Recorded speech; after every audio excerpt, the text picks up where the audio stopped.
Tonight, the final battle between humanity and the demon tribe took place. 5 heroes fought a decisive battle with the demon lord Simulus.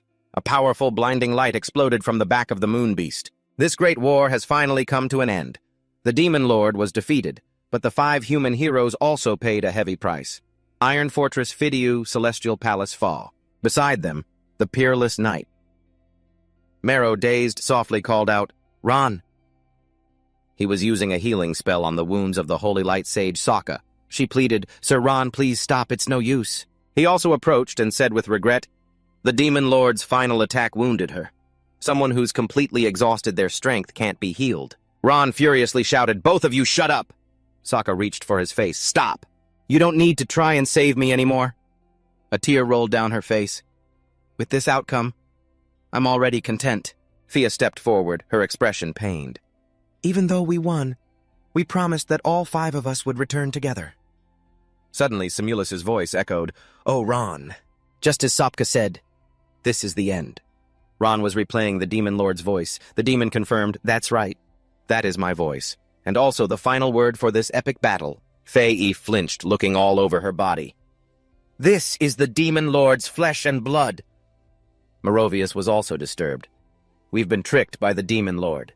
Whoever kills him will be assimilated by him. This is his true power." The left side of Ron's body was also transforming.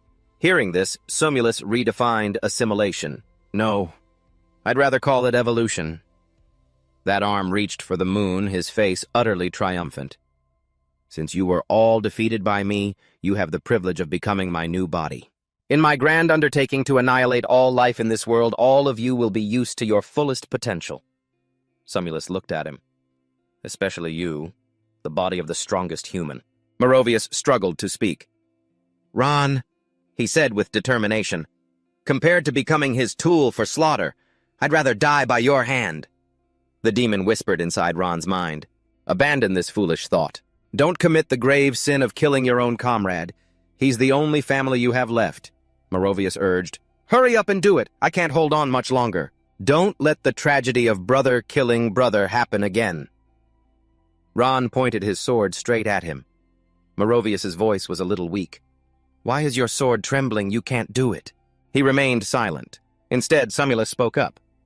"Resistance is futile. The right side of your body has now been assimilated by me as well." He gave a faint smile. "So that's how it is. Good. At least it's not because you've gone soft." As the words left his mouth, the sword pierced through his body. Ron's expression was cold without a hint of emotion. Merovius leaned in close and whispered, "Only someone as ruthless and deadly as you is worthy of that power." He whispered, "My brother." Innate ability activated Sea of Blood Mountain of Corpses. For every life taken, a portion of their strength is permanently absorbed.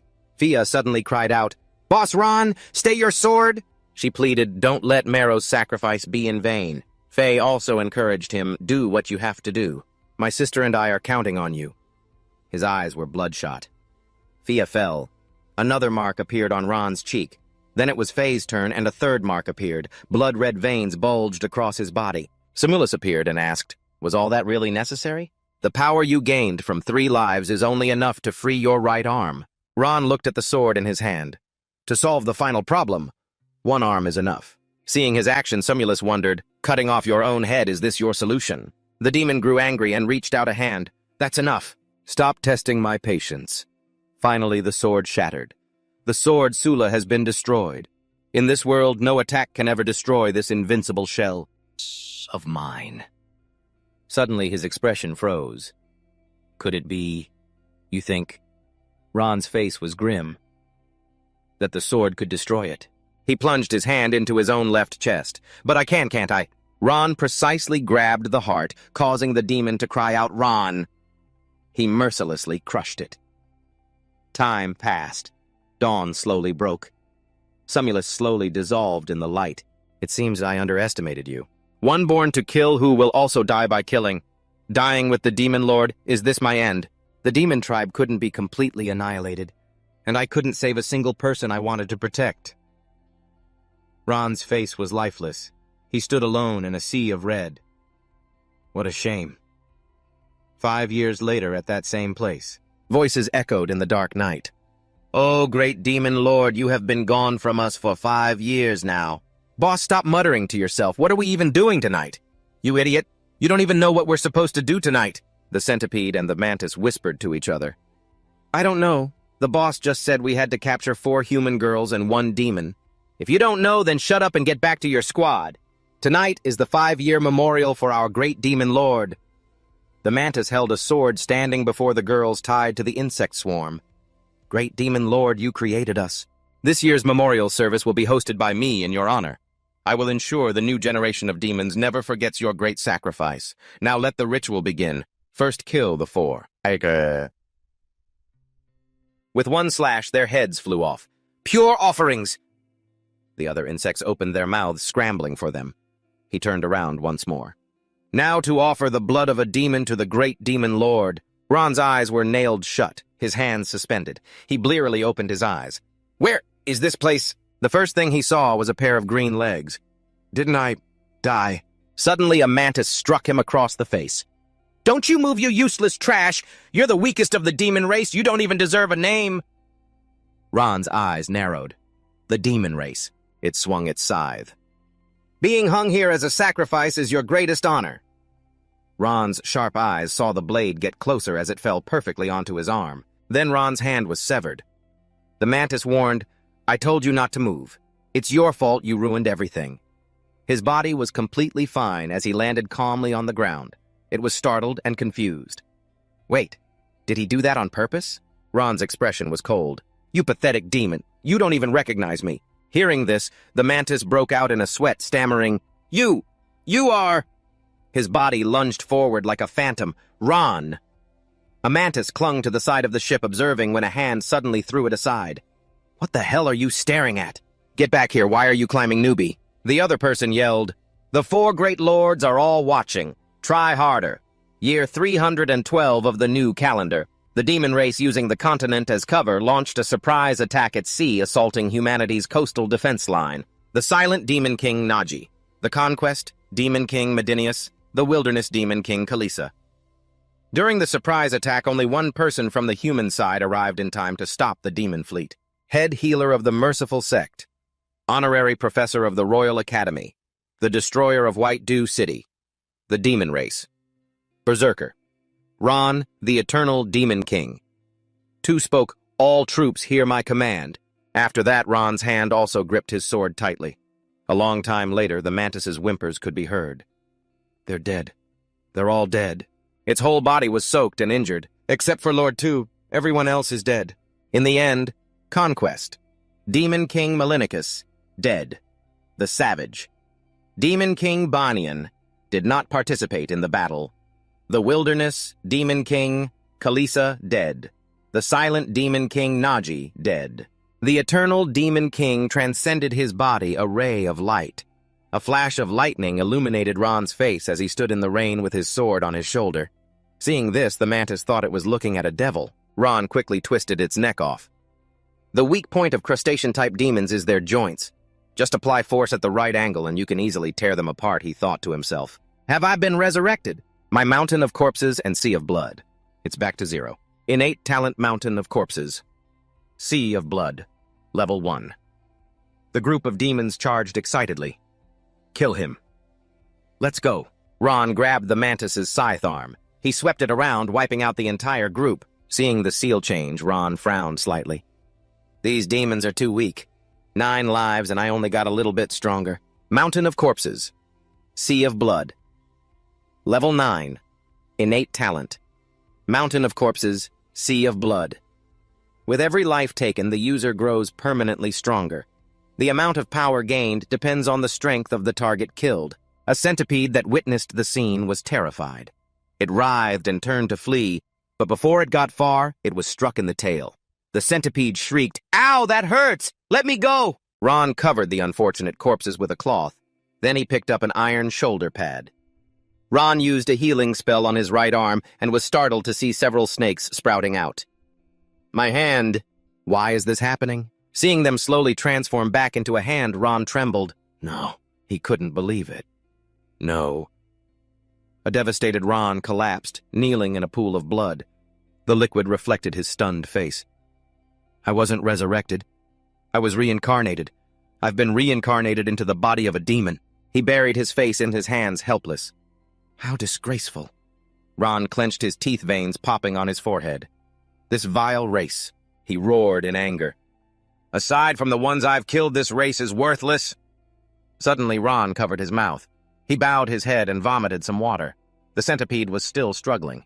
Don't think you can be arrogant forever just because you have Big Bro's sword arm, you little brat.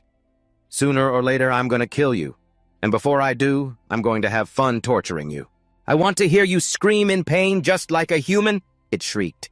Hey, you weakest demon, do you understand the consequences? Ron remained silent. Though I don't understand how I ended up in this situation. He looked down at the centipede's body from above. But the idiot doesn't sense the danger. The feeling from this centipede is completely different from before. No matter. A little more force should be enough to scare it.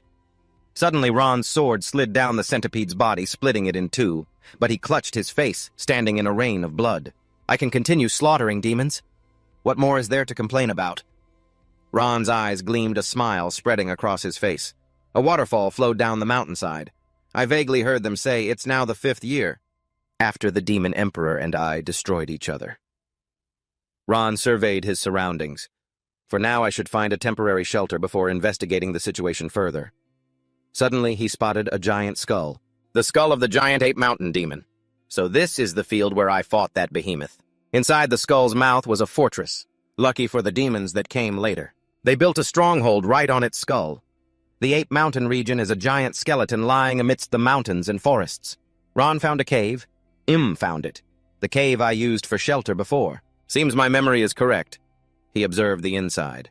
There were no more signs of demon activity. It should be fine as a temporary hideout. A while later, a fire was lit.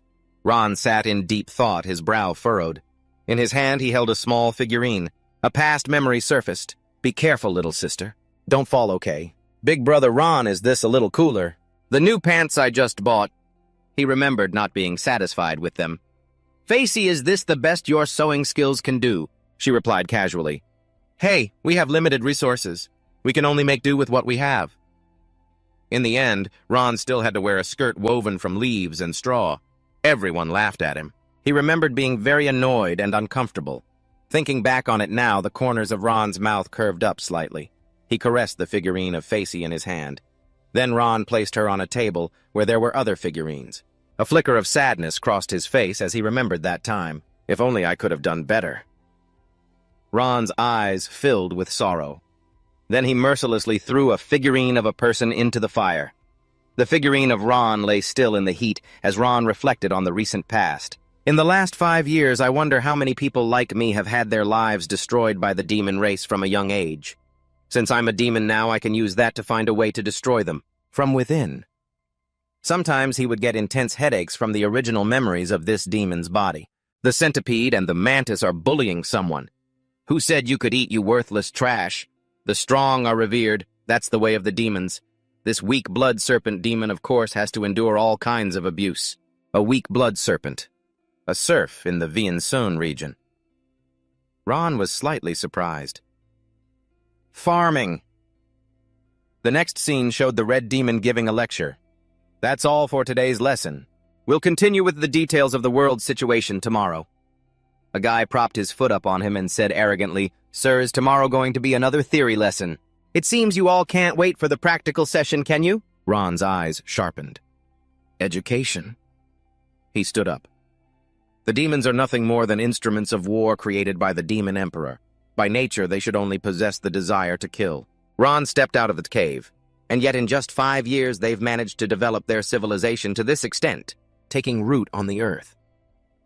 Sunlight pierced through the clouds.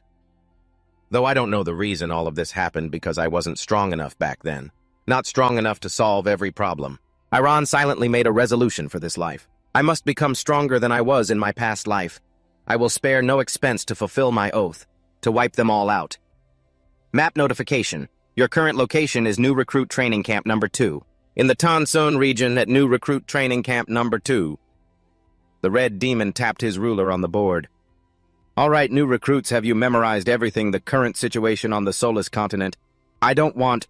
To waste another damn half hour explaining it all over again. Ron stood at the back observing the situation. I think I've got a good grasp of it now. In the 5 years since the Demon Emperor's death, the demon race has established 5 great royal courts based on cultivation levels continuing the war with humanity. For years, both sides have had their wins and losses ultimately leading to the stalemate, the half-assed situation of today. The Frozen Plains, Royal Court, the Silent Northern Alliance, the War-Torn Royal Court, the Eternal Royal Court, the Brutal Royal Court, and the Desolate Royal Court. Olivia Ania, the Southern Kingdoms, the Great Desert, the Vian Sun region, and the Order of the Sect. The Red Demon had a recruit wipe the board. Next up is the focus of today's lesson, innate sigils. As for magic types like fire magic and healing arts, we'll cover those later in the common magic section. He wrote a few words on the board. Innate sigils are inborn abilities. Unlike the inferior human race, every single member of our demon race possesses an innate sigil, whether human or demon, when using a skill from one's innate sigil. It consumes the sigil power within the body. The strength of the sigil power is displayed as an emblem ranging from weakest to strongest first sigil to 6th sigil. As for super sigils, beyond the 6th sigil. What's the damn point of talking about that with a bunch of idiotic recruits like you? It's meaningless. A layer of light emanated from the red demon's body. Someone like me is a 2-sigil powerhouse. Fledgling 1 sigils like you still have a lot of hard training ahead of you. Raising your sigil power to the 2nd level is damn hard, you know. A mark also appeared on the back of Ron's hand. Right now I'm also just a 1 sigil, and blood serpents are rare. I only have a rough idea of what their innate sigil is. I need to find a chance to learn more. He continued his lecture. The 2nd sigil is a crucial milestone. Although a 1 sigil can use all the skills of their innate sigil only upon reaching the 2nd sigil. Can you awaken the true power of the innate sigil? To put it simply, it's a grand ultimate move. The group of recruits suddenly backed away uneasily. The blonde-haired guy shoved him. You get the hell over there. What's that noise? A loud rumble was heard. The genius recruit is here. Get out of the way, he's a 2-sigil genius. You absolutely do not want to offend him. I don't want to be shot dead by an arrow like those challengers hanging from his belt. He pointed at Ron. Today I don't need any footstool. Who let this serf in here? The others chimed in. You worthless scum! Shouldn't you be out plowing the fields? What are you doing here? That's right, who let this piece of trash in? The red demon didn't care. Silence. Someone just... Drag that serf back to the manure pit. We will now begin the practical session. In a real battle, the strength of your sigil power or the type of your innate sigil doesn't completely determine victory or defeat. He patted an object covered by a cloth. Skill, information, tactics, and adaptability are equally important. All of you focus for me. Next, you must observe and analyze. And finally, deduce this thing's weakness. The blonde-haired guy smirked with interest. Finally, something a little interesting. The red demon pulled off the cloth. This is a type of demon created by the Demon Emperor in the early years. Because its intelligence is too low, it even attacks us indiscriminately. Therefore, the Demon Emperor only created 10 of them, and now this is the only one left. This is the deadly Howling Fiend. It could easily tear rookies like you to shreds. Its entire body has only one weakness. Use all your strength and find it recruits. Ron merely glanced at it bored.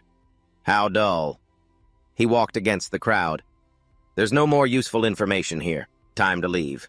It's a pity there are so many demons here, but I can't kill them all to increase the stacks for my sea of blood on a mountain of corpses. They crowded around searching for the weakness. The head numb, the heart gnome, the legs. Use your brain, stop guessing randomly. Ron thought to himself, with my current strength causing too much of a commotion here will only lead to more trouble. Suddenly its red eyes flew open. Limo door! It leaped forward unexpectedly. The red demon yanked hard on the chain around its neck. Behave yourself for me! He felt incredibly smug. A beast that only knows how to growl. Even with the power of a 3-sigil, your only weakness, your throat, is already in my grasp, no matter how great your abilities are. And you can't use any of them. With its sharp teeth bared, Limodop suddenly turned and spoke. Kid, I bet you're thinking that all you need to do is control this guy's throat. And then you can sleep soundly. You young demons, you're truly a declining generation. So naive, so easily fooled. The red-haired demon was surprised. You can talk, The guy squinted his eyes mockingly. Playing the fool for a few weeks? I guess that completes the mission from that great one. Today, while I'm at it, taking out you rookies from the slaughterer's court will be killing two birds with one stone. He just touched the collar lightly and it shattered. Damn it, what the hell is going on? Is this the power of 3 marks? First, I need to retreat. I can't waste my secret weapon right now. The red-haired demon couldn't react in time and was annihilated. Blood splattered everywhere, making the blonde-haired demon freeze in his tracks. Limodop went on a rampage, slaughtering everyone. The blonde-haired demon ran for his life. Damn it! What the hell is going on? Is this the power of 3 marks? First, I need to retreat. I can't waste my secret weapon right now. Suddenly, he bumped into Gran. The blonde-haired demon snapped irritably. Damn it, why are you blocking my way? He just sneered. At the spot where he'd been hit, Limodop spotted a few people running towards Gran. The creature charged aggressively. Trying to run? The blonde-haired demon felt his side. Not good. The only choice is to use my secret weapon. Its massive body flew forward, its 2 hands reaching out to grab Ron. A few gleams of light appeared in his eyes. Seeing this, Limodop froze. What's going on? This pressure. It immediately stopped moving. Why isn't this pathetically weak demon afraid of me? He doesn't even show a hint of fear. Could it be that he knows my true weakness? No way. Limodop recalled, my own foolish kind died many years ago. He's a new generation demon. He's definitely never seen a howling demon like us, let alone know what our weakness is. With that thought, its other foot stomped down hard, launching it up. It let its guard down. That's right. He absolutely can't know. He's just trying to scare me. The massive body leaped high again. Ron's eyes lit up. Come closer, and you will die. Limodop, arrogant and underestimating his opponent, thought, look at you acting all tough. Do you really want me to get serious? Then prepare yourself. To witness my power, a pair of wings sprouted from its back. The power of the demonless advent. Ron remained steadfast against the pressure as Limodop's body shot high into the air. Surprisingly, it flew away. Suppose he's just bluffing. Killing him won't do me any good. But if he's really a hidden master, won't I die a ridiculous death? High risk, low reward. Whoever takes that deal is an idiot. The blonde-haired demon watched in astonishment. It ran away. Suddenly, Ron reached out his hand, his expression somewhat gentle. Surprised, the blonde-haired demon whipped his head away, thinking, what does this guy want? Pull me up. Don't think you can get friendly with me just by doing this. I'm a 2-mark genius, and he's just a peasant. He peeked, thinking, does he really think I'll fall for tricks like this? To his surprise, Ron only tore a piece of cloth from the other's chest, then nonchalantly wiped the dirt from his own hand. The blonde-haired demon furiously cursed, you bastard, you scumbag! Ron walked away amidst the chatter of the nightmare demons, to think it was actually scared away. What kind of trick did he use? Oh my God, how did you do that? Spit it out, a peasant like you isn't allowed to hide anything from us, the warrior class, you hear me? Don't you get ahead of yourself. I once read in a human's demon counter-tactic handbook that howling demons don't have static vision. As long as you stand still, it can't see you. The green-haired demon stepped forward to block the path. Spit it out! A peasant like you isn't allowed to hide anything from us, the warrior class. You hear me? Don't you get ahead of yourself, he replied. I once read in a human's demon counter-tactic handbook that howling demons don't have static vision. As long as you stand still, it can't see you. The crowd murmured. The book written by that demon-slaying maniac Kelong? Don't mention that terrifying name. Just hearing it makes my legs tremble. Good thing he died 5 years ago. Now that we know its weakness, let's all hunt down the howling demon, chop off its head, and bring it back for the reward. Hearing this, Ron let out a small, contemptuous laugh. A howling demon's vision is top tier. If every single one of you stands perfectly still, you're just serving yourselves up to be killed. The blonde-haired demon shouted aggressively, you read a couple of books and now you act all high and mighty and you dare to look down on me. Someone came up and asked, are you okay? Boss, he tried to act tough. What could possibly happen to me? I'm just tired and want to sit for a bit longer. It's not like my legs were scared stiff or anything. And you 5, don't you guys brag every single day about having some unique ultimate move? Then today is the day for you all to prove yourselves. Go, follow that guy and kill him in the most humiliating way possible. They grin grotesquely. His death is guaranteed to please our Lord. They gather on a rooftop having followed him for long enough. Let's do it right here. Below, Ron is walking alone. Small holes appear on the smoke devil's stomach. With my mist providing cover, no one will interfere. Number 2 and number 4 urge them on. Hurry up, don't lose him. They stalk and follow oblivious to the snakes tailing them. This little brat wants to play hide-and-seek, huh? The talent seal of a snake demon originates from the ancient snake bloodline. We just need to be careful of his venom. It's fine. His seal power is so weak, so the venom can't be that strong. If it bites us at worst, it'll just hurt for a little while. Number 2. Lead the way. We'll split up and drag that brat out. Suddenly, one of them stops. The smoke devil runs toward them, exhausted, pleading for help. It hurts so much, help me, that damn snake bit me in the stomach. It hurts so much. Suddenly, the poisonous gas inside the smoke devil's stomach thickens and his belly bursts open. The poison gas spreads everywhere. His comrades cover their eyes and scream, "My eyes! The mist is poisonous!" Ron's silhouette emerges amidst the groans. My eyes. They hurt so much. He closes his eyes and thinks to himself those 5 disgusting things. I'll just use you all to test out how to use this talent seal. Ancient snake bloodline. Thermal vision. Channel the seal power to my eyes. Like this. Even in the dark, I can see my surroundings clearly. Ancient snake bloodline serpent art. If I focus seal power into both arms, I can create snake forms to attack. Number 2 and number 3 begin to panic. What was that noise? What happened to number 4 and number 5? Damn it! This poisonous mist stings my eyes. Ron assesses inwardly. Compared to my past life, the ancient snake bloodline I possess now provides a lot more room to maneuver. Tactically not bad. Suddenly, a red axe blade appears. Number 2 slices through the poisonous gas. Ron's emotionless face is revealed. Number 2 immediately launches a vicious sneak attack. You got rid of those 3 burdens and now you're getting arrogant. You're getting way too full of yourself. Now that your poisonous mist is gone, you're nothing in front of me. Number 3 laughs smugly. Venomous Snake Big Bro 2 is angry now. You're screwed. He crosses his 2 arms, gathering power. Number 2 swings to the left, then swings to the right. Number 3, standing beside him, joins in.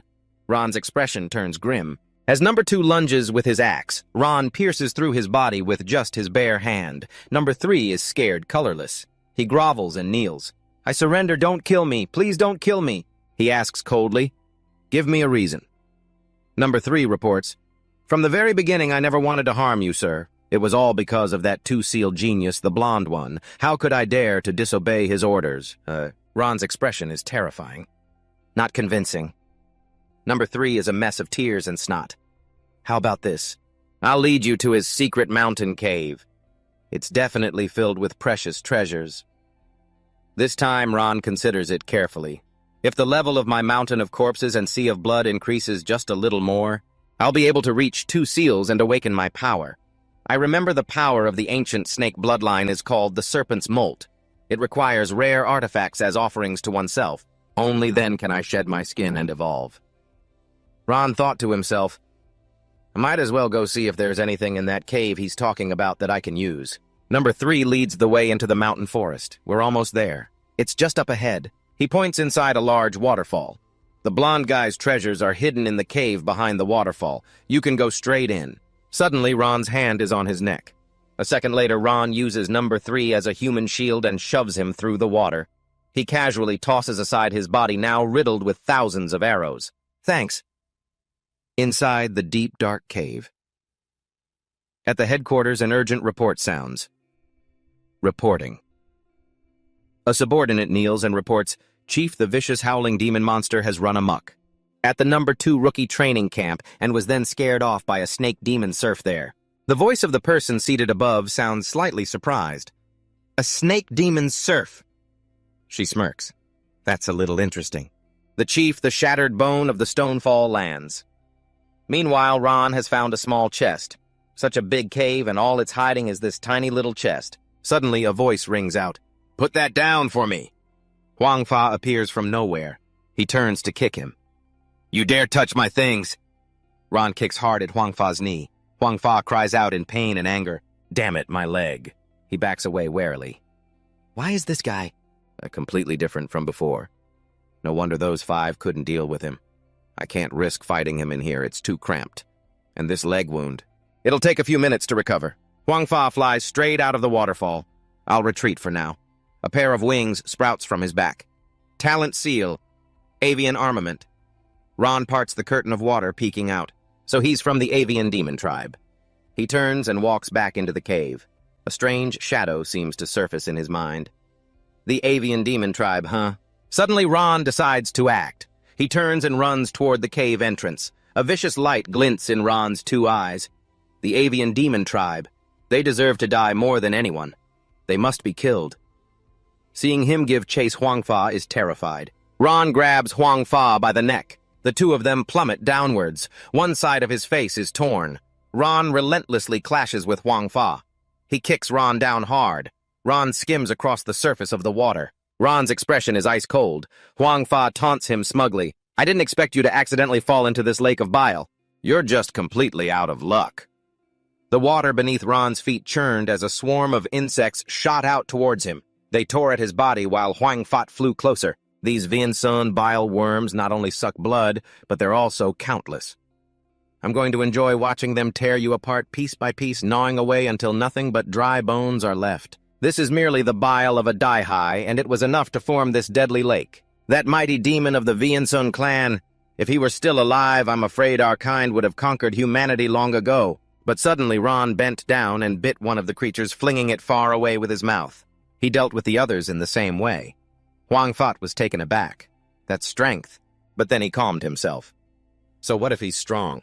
That's just the kind of muscle you build from plowing fields for years. The Viansun bileworms here? You could kill them until you die of old age and you still wouldn't get them all.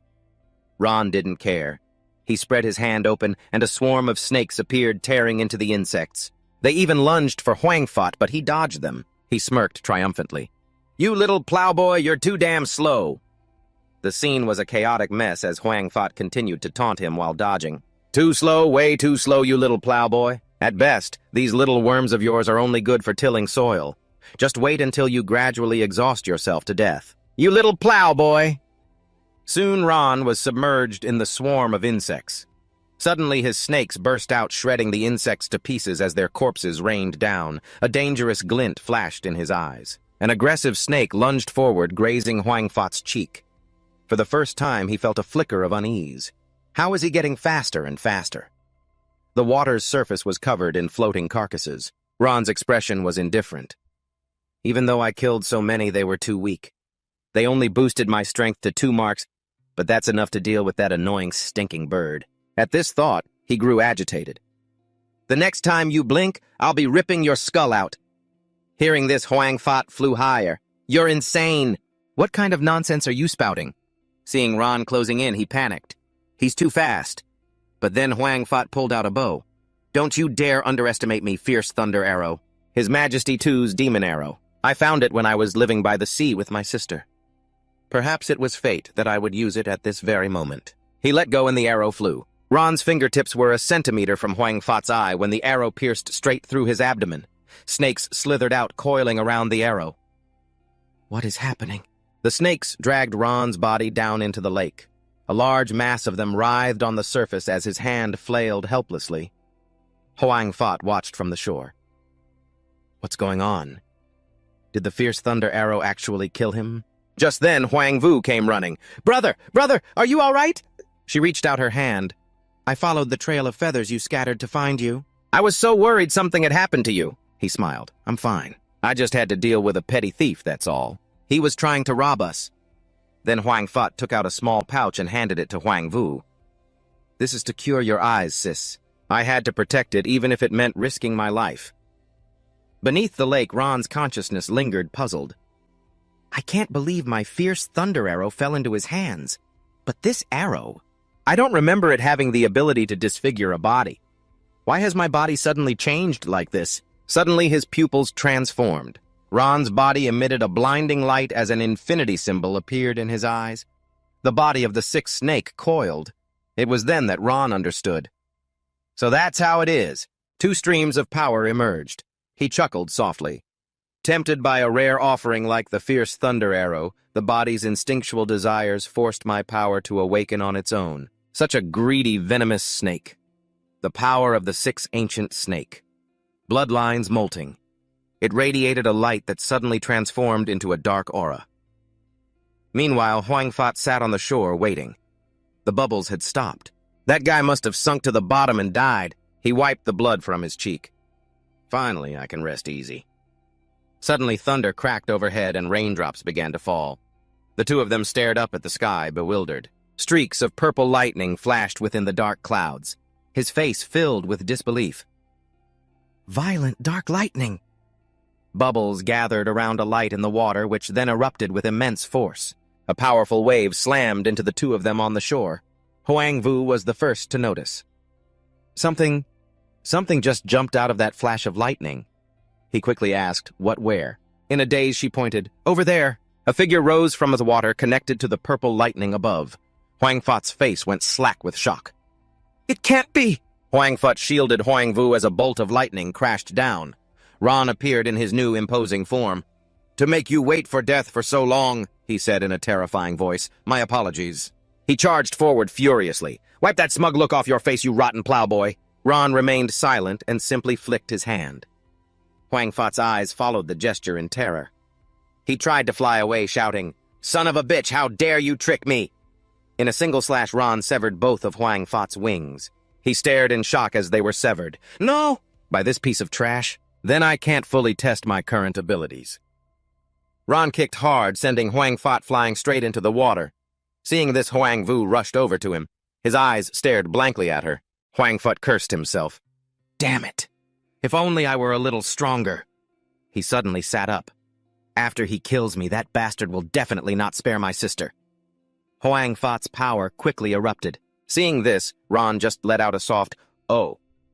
He stepped in front of Huang Vu to shield her.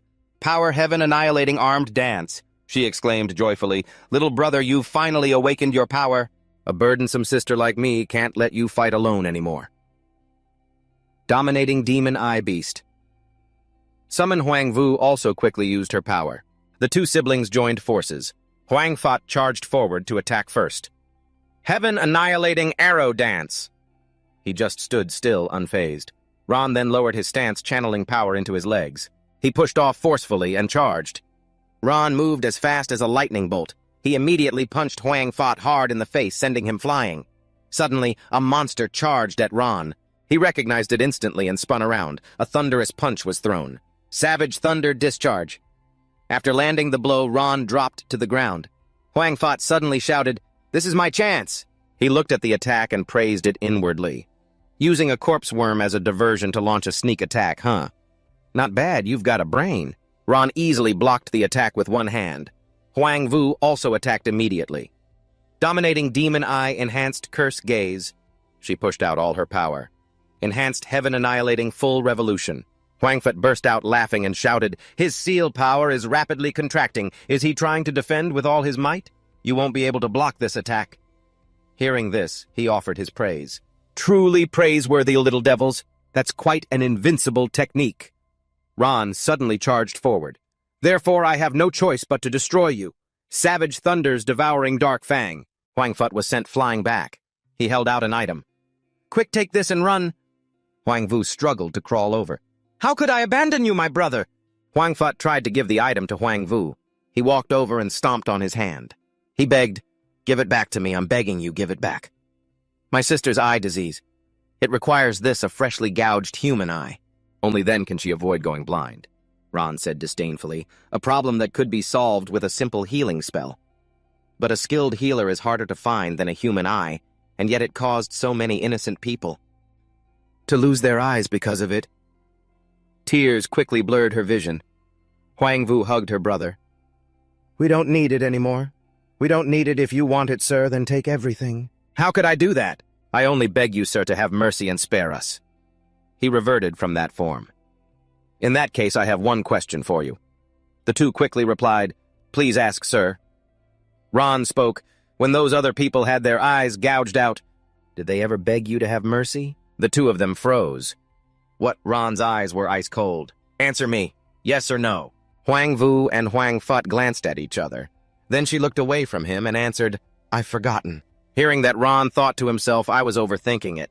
The demon clan now may have civilization and emotions, but in essence they're no different than before. They've simply gone from harming people to harming people for their own benefit. They treat human lives as worthless and see harming others as a matter of course. This savage thunder form I've acquired can be considered my biggest gain so far. However, using this form consumes a massive amount of seal power, so for now I can't just use it whenever I please. Two monsters pointed and said, "Chief, the bodies are here." Please take a look, sir. The way these two siblings were killed, in my opinion, it's likely unrelated to that mutated celestial corpse from before. A figure approached. The two heads had been blown apart by lightning. What a powerful and brutal method. Toaikot stood with one hand on her hip, glancing around. "It seems we have an uninvited guest in my territory." She walked while giving instructions. "From now on, if any new talented individuals die under mysterious circumstances, I must personally inspect it." "Yes, Chief." Suddenly Ron walked by. Toaikot looked up, saw him, and approached. "Who are you? What are you doing here?" He looked up and replied, "Reporting to the chief, I'm looking for some wild berries to take back and plant." Toaikot suddenly got close. "I remember now. So it's you. A while ago I heard about how you scared off the vile roar demon."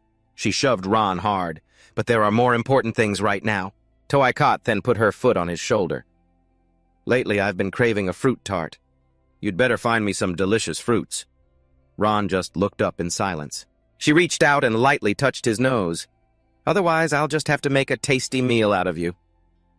Later, he stood in the bushes. Ron dusted off his clothes. Contact at this level is enough to probe the seal power in her body. Her seal power is at the 4th seal level, and it's both dense and heavy. She's clearly an expert in defense the same type as Facey. It's highly likely she possesses extraordinary strength. Right now, I can be considered a demon adept in speed with an advantage in power, but against a defensive expert I lack an effective means of attack.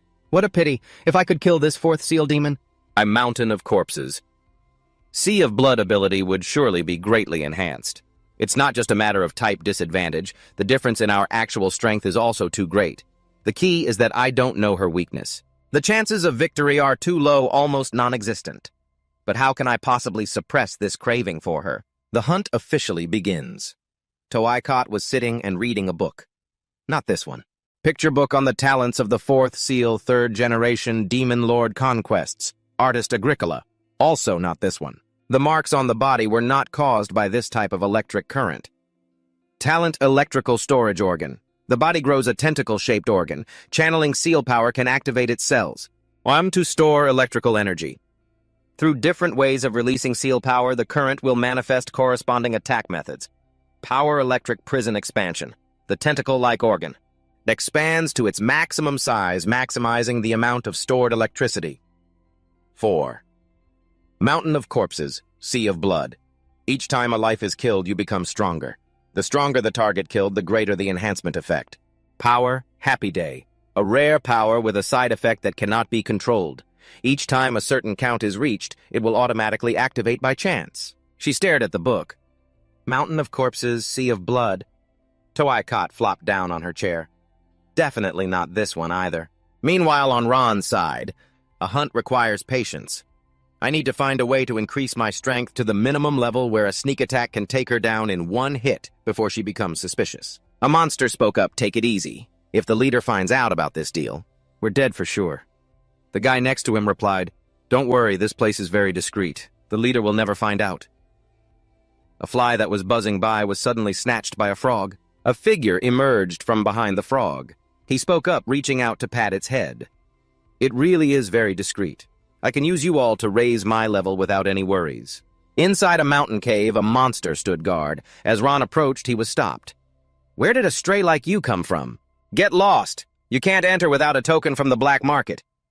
The door opened and he casually walked in. Ron tossed a coin into the fire amidst the incredible noise. "So you guys finally passed the screening. Got the token, huh? Yeah, what a pain in the ass. I really miss the old Viensonchidia. You used to be able to buy fresh humans anywhere. Now we have to sneak around like this. Even the byproducts are strictly forbidden. And tuck steel, a high-grade material for crafting weapons. It can resonate with the user's aura pressure, enhancing the power of your sword skills, making them several times stronger. No 10 times I've heard of legendary weapons made of Entuck steel. It's just a bunch of bull. I've never heard of any blacksmith who knows how to forge it. Why the hell would I buy at Heart Wine to replenish aura pressure? Guaranteed to be from a 2-legged animal, not a 4-legged one. Whoa, a 2-legged animal, you say? This is some seriously forbidden stuff. If the leader finds out, you'd be flayed at least 10 times. I've really found a treasure this time. The trip wasn't wasted. I don't know what made the leader go crazy 2 years ago banning all trade of human products and slaves. Yeah, I heard it was about conserving resources or something. If you ask me, there's something wrong with her head. He listened and analyzed this as abnormal behavior. For her to do this, it's highly likely she's plotting something. Two Horns led a group of people over. Everyone, we have new goods today. Except for the first one, the rest of them are missing their eyes. So the price is extremely reasonable. Murmurs rose from the crowd. Bringing out this kind of low-quality stuff to trick us. I heard there's a pair of siblings going around gouging out people's eyes. This crooked merchant must have already made a killing off them. He rubbed his hands, grinning slyly. Everyone, don't be hasty. Don't be hasty. I'll definitely give you all a cheap price for this lot. Ron came up from behind. I'll take the whole lot. Two Horns glanced at him. You got the money for that. You look dirt poor. He pointed gently. The Hung Loi Tien, in exchange for them. If you don't think that's a fair trade, then pretend I never said anything.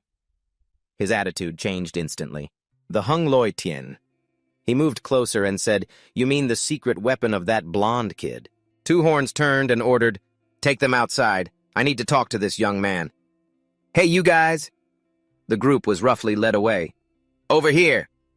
A bag fell from Mac's body. The kid bent down, scrambling to find it. Seeing this, the other guy kicked him hard. Get a move on, the guy thought with annoyance. Damn it, I was planning on keeping that meaty one at the end for myself to break in.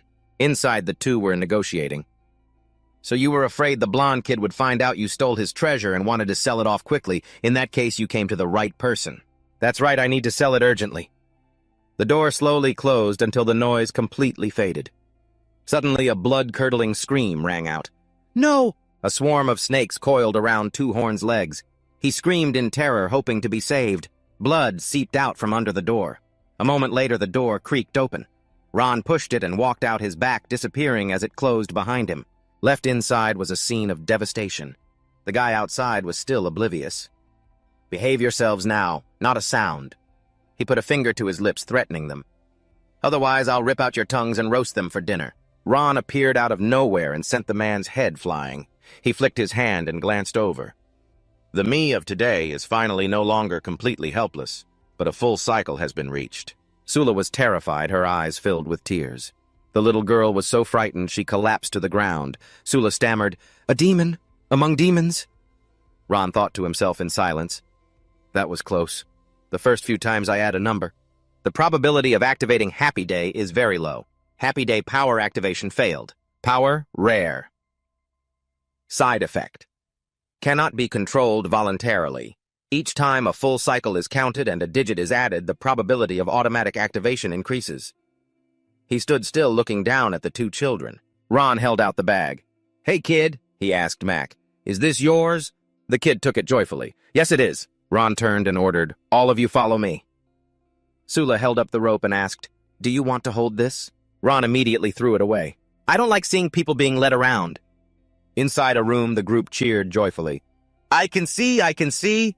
My eyes can see again. Sir, thank you so much. I never thought there would be good people among you. What kind of way is that to talk to our benefactor? If you don't know how to speak, then don't say anything. You damn idiot. This big oaf was scared stupid by those two demons, the blonde and the pink-haired one.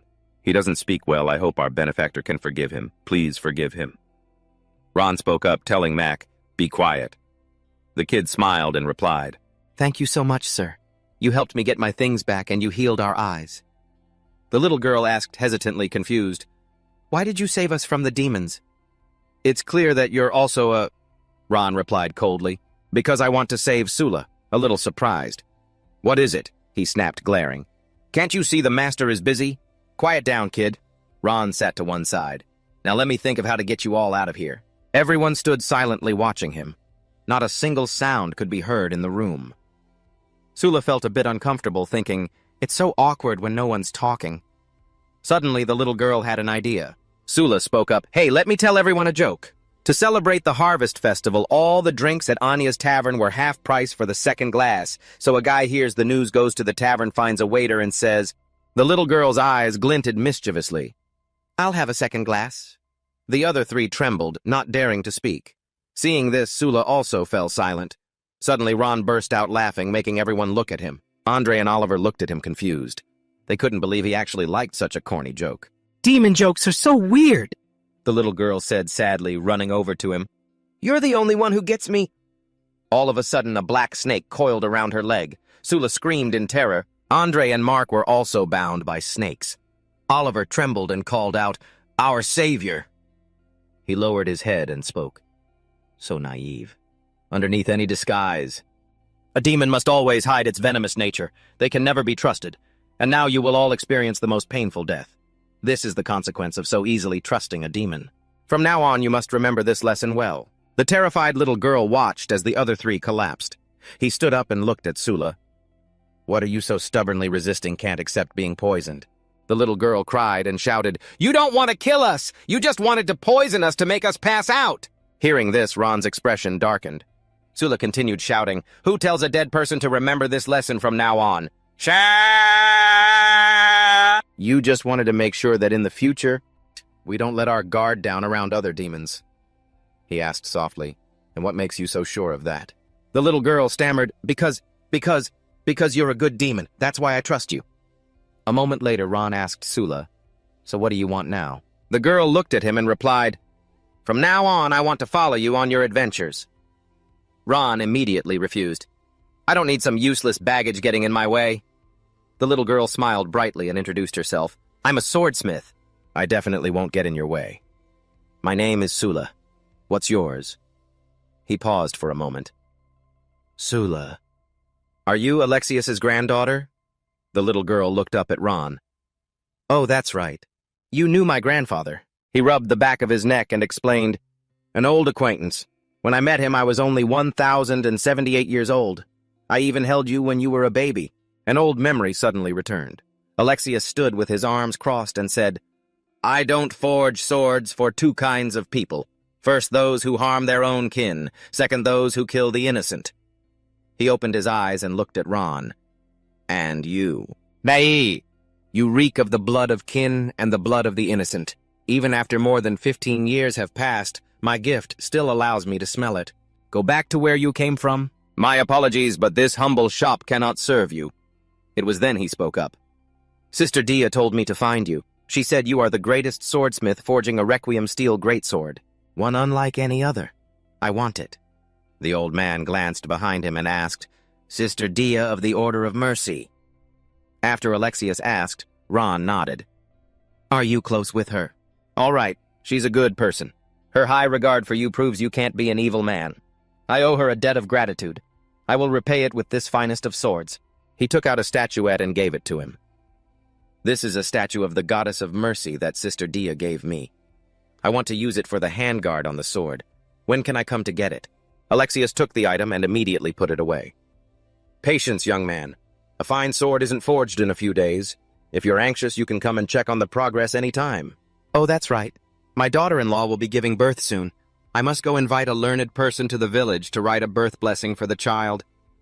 Sometime later, snow covered the roads. Ron returned to Alexius's place. He approached and called out, Alexius, where is my sword?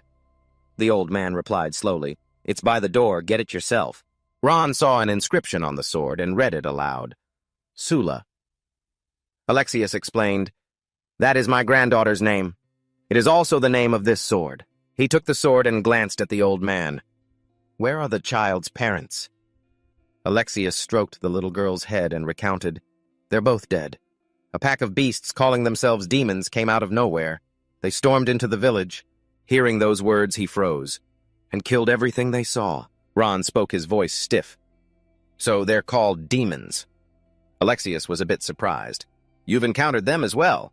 Were Sister Dia and your loved one also killed by them? His eyes turned bloodshot. Yes, they were all killed by demons. The old man brought Sula over to Ron. This child hasn't even received her birth blessing yet. He picked up the little girl and looked at the sword Sula. Ron stroked the girl's head and spoke. I will give you your blessing. May your life know little sorrow, and may your name accompany me as I unleash a great slaughter. As he walked off toward the demons, the swordsmith called out, Do you need me to change the handguard on that sword for you? That statue of the Goddess of Mercy. The man you are now. Perhaps you have no need for mercy anymore. Footprints marked the snow.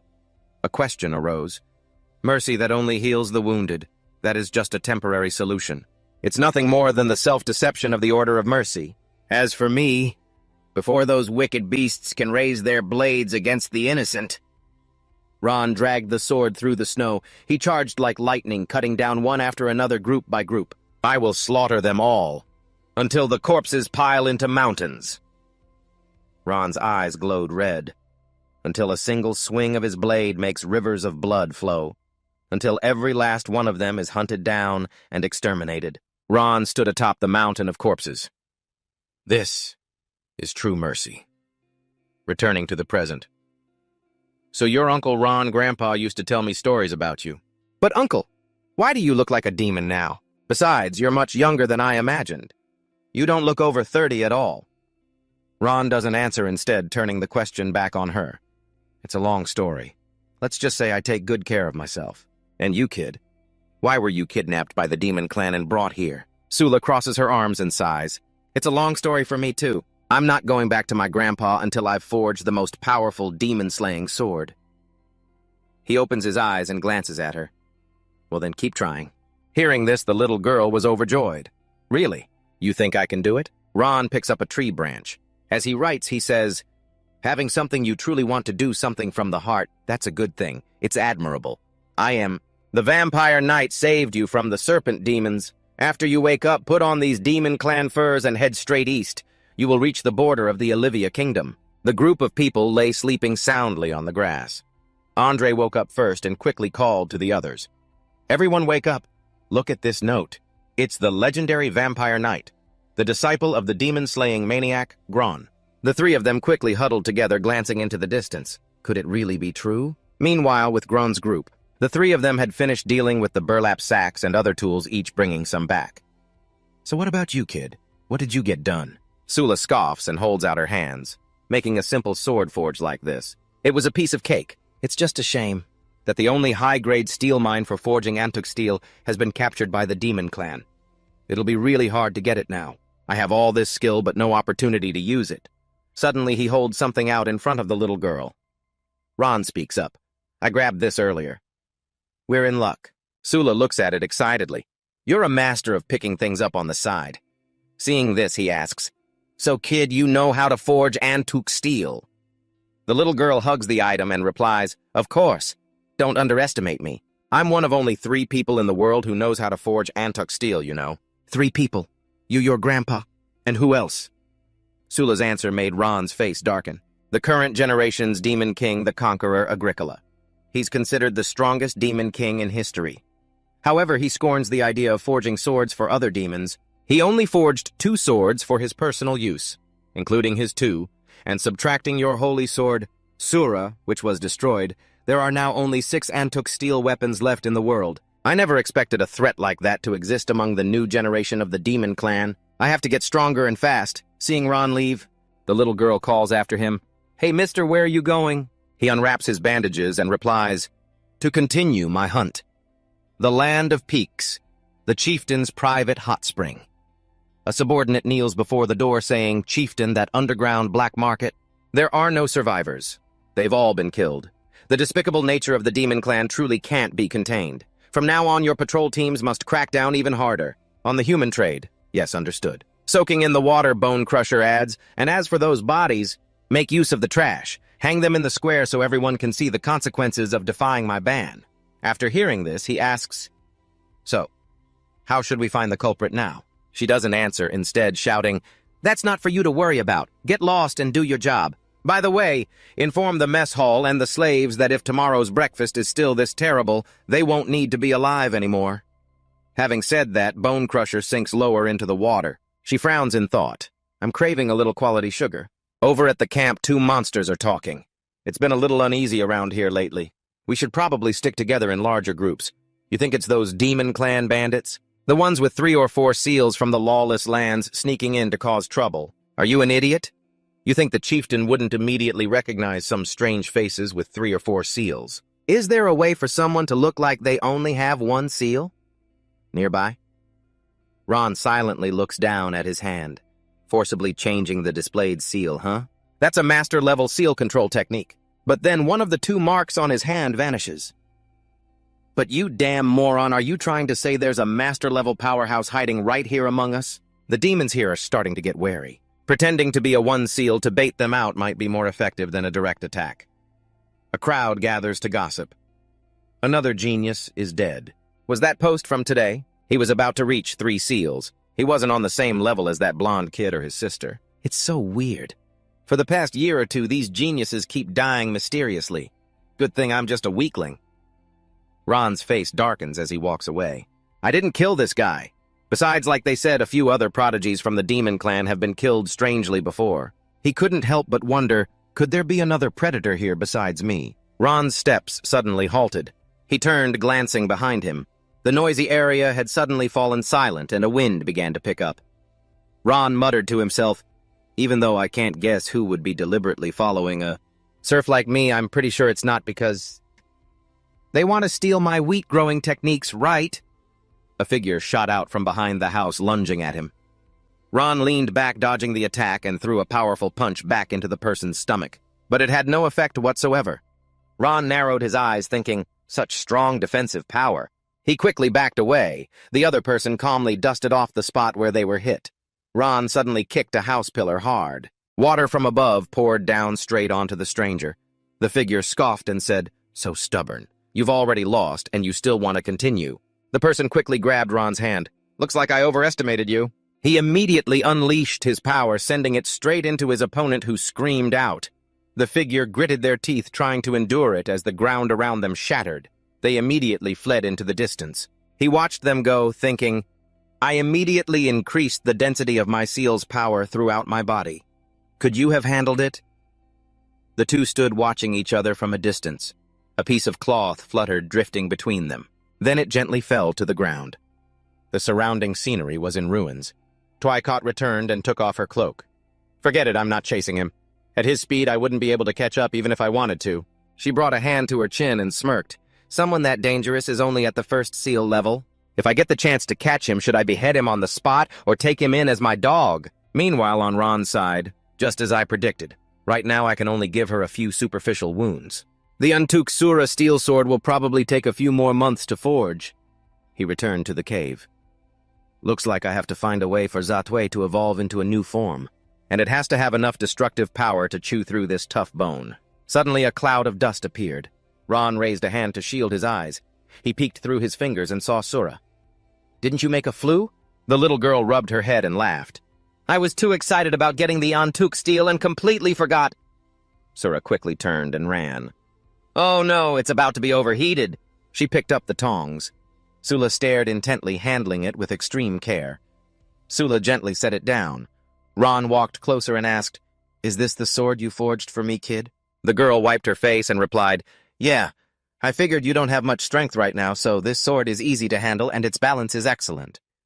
Sula looked down with delight at the weapon. The 7th piece of contemporary Antukore. My greatest masterpiece to date. He was astonished by the little girl. Sir Ron, please bear witness. Sula took out a longsword and handed it to Ron. He took it and praised, You did a great job, Sula. The girl asked happily, Really? Absolutely, but where are the handguard, the hilt, and the pommel? Sula stammered in reply, I haven't found suitable materials yet. Ron wrapped it with a cloth. It's fine. This is good enough for now. He raised the sword. Have you named it yet? The girl replied, I'm not very good at naming things. The sword you used before was named Sula, right? Then let's call this one Little Sula. Ron smiled and said, All right, Little Sula. Streams of power suddenly wrapped around the sword. He couldn't help but praise, as expected of an Antuk ore sword. This body is already eager to absorb it as a sacrifice and undergo a metamorphosis. Now is not the time. I have to wait until it's completely finished. Only then can I shed my skin and evolve into an absolutely powerful new form. Sula raised her hammer and said, I'll do my best. Mister, can you use the second form of the Heavenly Pillar Sword technique now? I really want to see the sword I forged unleash a technique similar to your legendary Falling Star Pillar to Earth move. Ron wiped the girl's face. There's nowhere high enough in these mountains. The second form of the Heavenly Pillar Sword technique can't display its full power. The next morning, Sula was still sleeping soundly when a fragrance hit her nose. Smells so good. Sula quickly sat up. She ran over excitedly. It's so long, mister, you know how to make this too, Ron replied as he worked. When I was teaching at the Royal Academy, a student's parent taught me. He carefully set the food down. Two monsters who were talking stopped. It's so long. You go in first. We have to go downstairs to get wine for the chief. The door opened and the scent wafted in. Ron's face hardened as he looked inside. Twy-Cot was smiling as she lay there. She spoke up. The platter is so long. Let me see what kind of goods you've brought. Twy-Cot watched his actions. You're a sensible one, knowing to deliver yourself right to my door. She sat up cheerfully. Truly sensible. Twy-Cot turned her head and called to the ones downstairs. Hurry up and bring the wine. Ron suddenly transformed and attacked her. She turned in shock. An antuk or a sword. He thought grimly. You won't be so lucky with the next strike. Twy-Cot quickly blocked the blow. Innate Seal Armament IBS Dawn's Bastion. Ron knocked her back. So it's a defensive type innate seal. I'll test her a little more. Twy-Cot spoke up. What a surprise with just this level of skill. I'm afraid you're not to my taste. Ron raised his sword high. Perhaps I added too little honey. My mistake for not asking first. He lunged forward, attacking relentlessly. What are your preferences? One attacked, the other parried. Twy-Cot smirked, raising her hand and transforming her power. Twy-Cot aimed her weapon at Ron. Armament IBS Sunset Raid. His eyes widened as he observed it. Ron immediately leaned to the side to dodge. He took a stance, ready to counter. Ron swung his sword, striking her hard. Twy-Cot was sent flying a great distance. She looked up, wondering. She doesn't know how to resonate her aura power with the Annihilation Sword. She just attacks recklessly without a plan. At this rate, her power will run out soon. Hey, you brat. He also glanced at his own power reserves. I have enough power for 4 strong attacks and 1 heal. Her spear skills are much worse than her shield work. Should I cast a spell to force her to use the spear so we can trade blows? Ron's eyes happened to fall upon the shield. Oh no, there's a better way. He stomped his foot hard on the ground and streams of black energy immediately poured out. Crimson lightning net. Twy-Cot scoffed, her voice full of contempt. Petty little tricks. Ron's face darkened as he thought to himself. Use an additional layer of aura power to envelop the body's surface, forming an insulating layer. This is a technique the Fae invented back then specifically to counter the lightning element demon clan. He taught it to many human warriors. To think this move was secretly learned by the demon clan. She attacked while observing. The true strength of the Fae lies in his innate aura talent. A demon clan thief who just copied it.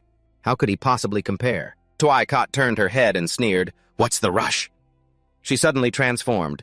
Her left hand changed and she viciously stabbed Ron in the chest, hoisting his entire body into the air. She said with contempt, Daring to get distracted while trying to assassinate me? How laughable. Snakes appeared from nowhere. Ancient serpent bloodline. Serpent arts, huh? One of them crawled onto her face and covered Twy-Cot's eyes. You can't be serious. This kind of cheap trick. The sword in Gran's hand glows. Anesagon's power resonance. He yanks the snake out. Are you bringing that out without any shame? A tremendous power radiates from his whole body. All right, the warm-up is over. Ron raises his sword high. The end of the war begins.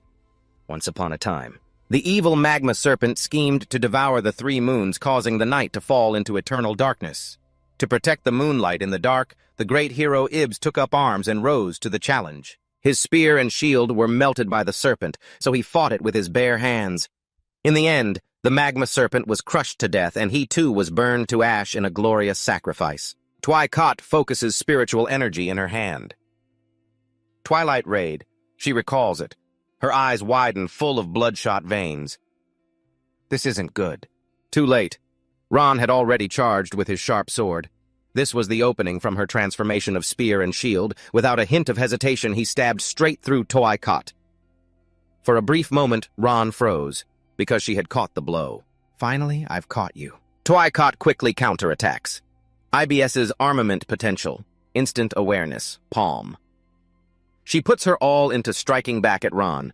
That powerful punch hammers into his body. Ron is thrown backward, his sword plunging into the ground. As Twy-Cot approaches, Ron steels himself. My organs are ruptured, my tendons are torn, I have to dodge this punch. Then, I'll find a chance to heal. Two black streaks shot out, wrapping around her fist. Tuai wasn't particularly surprised. Oh, trying to use a key-locking technique to overcome my raw power. She retracts her energy to break free. As an experienced combat master, I don't mind playing some grappling games on the ground with you. However, Ron would not let go so easily. Tuai calmly analyzed the situation. I'm guessing those internal injuries hurt like hell, don't they? You're so good at enduring pain. I've only ever known one other person like that. She seemed quite amused by his actions. It would be a real shame to just kill you. Tuai legs squeezed Grand with all their might. She made an alluring proposition. Want to consider dedicating yourself to me? But then Tuai changed her mind. Very well. I'll take that as your answer. With a single blow, she kicked Grand away. Then Tuai attacked without mercy. Die. The pressure from it sent Ron high into the sky. A massive boulder couldn't block his path. A streak of light appeared at the top of the Skull Mountain. Ron was blasted straight into the mountain. There was a huge hole inside the cave. If it wasn't blocked by the Anesigan sword, that punch would have shattered your bones and torn you to shreds. Tuai assessed the damage she had inflicted. But with an injury of this severity, I can't believe you're still alive. In midair, Ground quietly healed his wounds.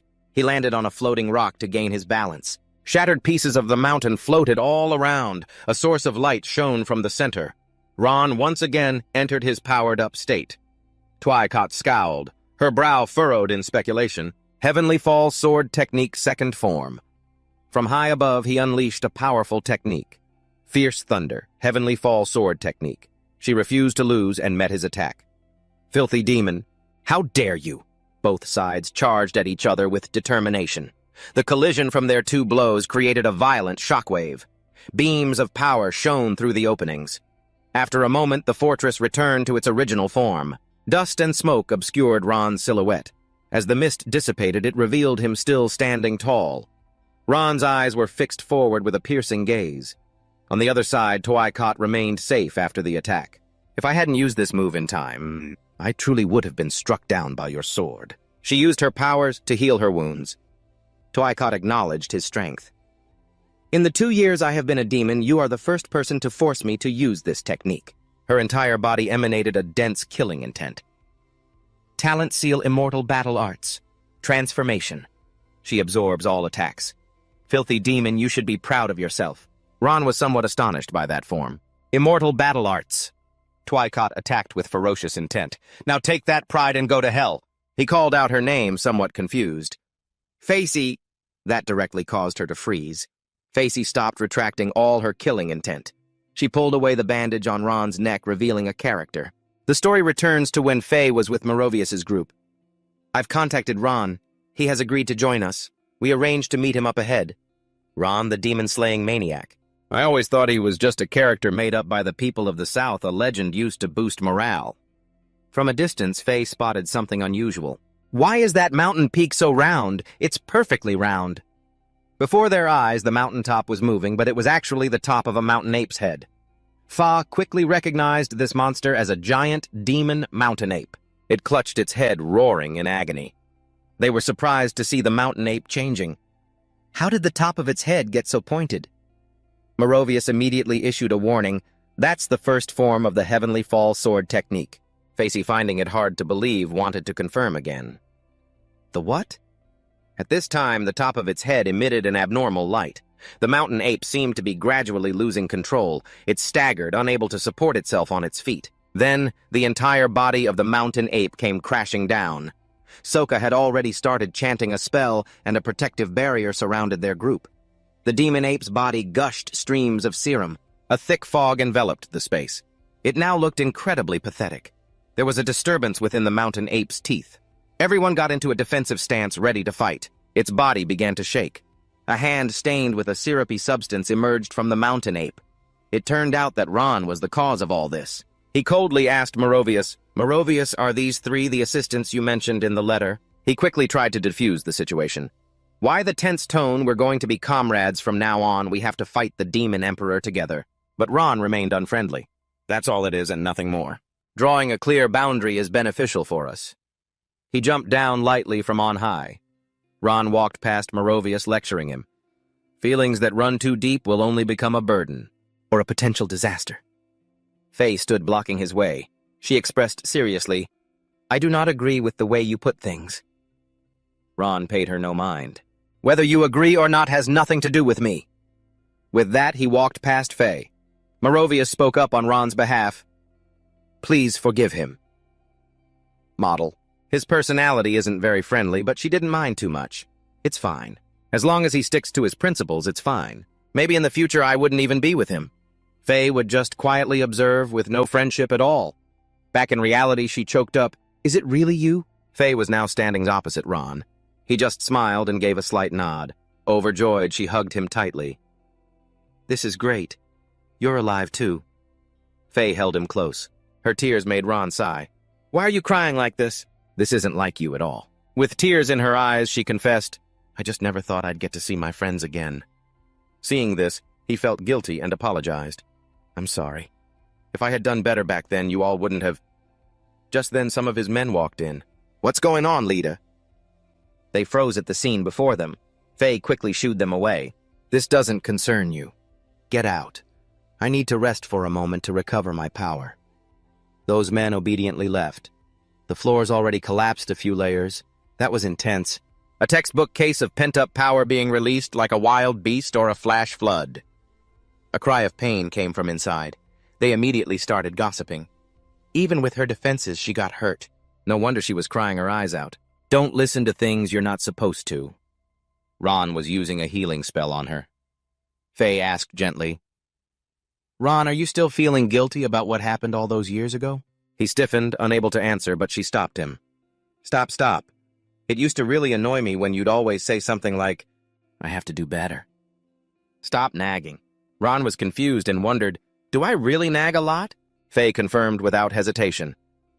"Sometimes you talk way too much." She cried out, "Ow, it hurts, it hurts." He could only gently comfort her.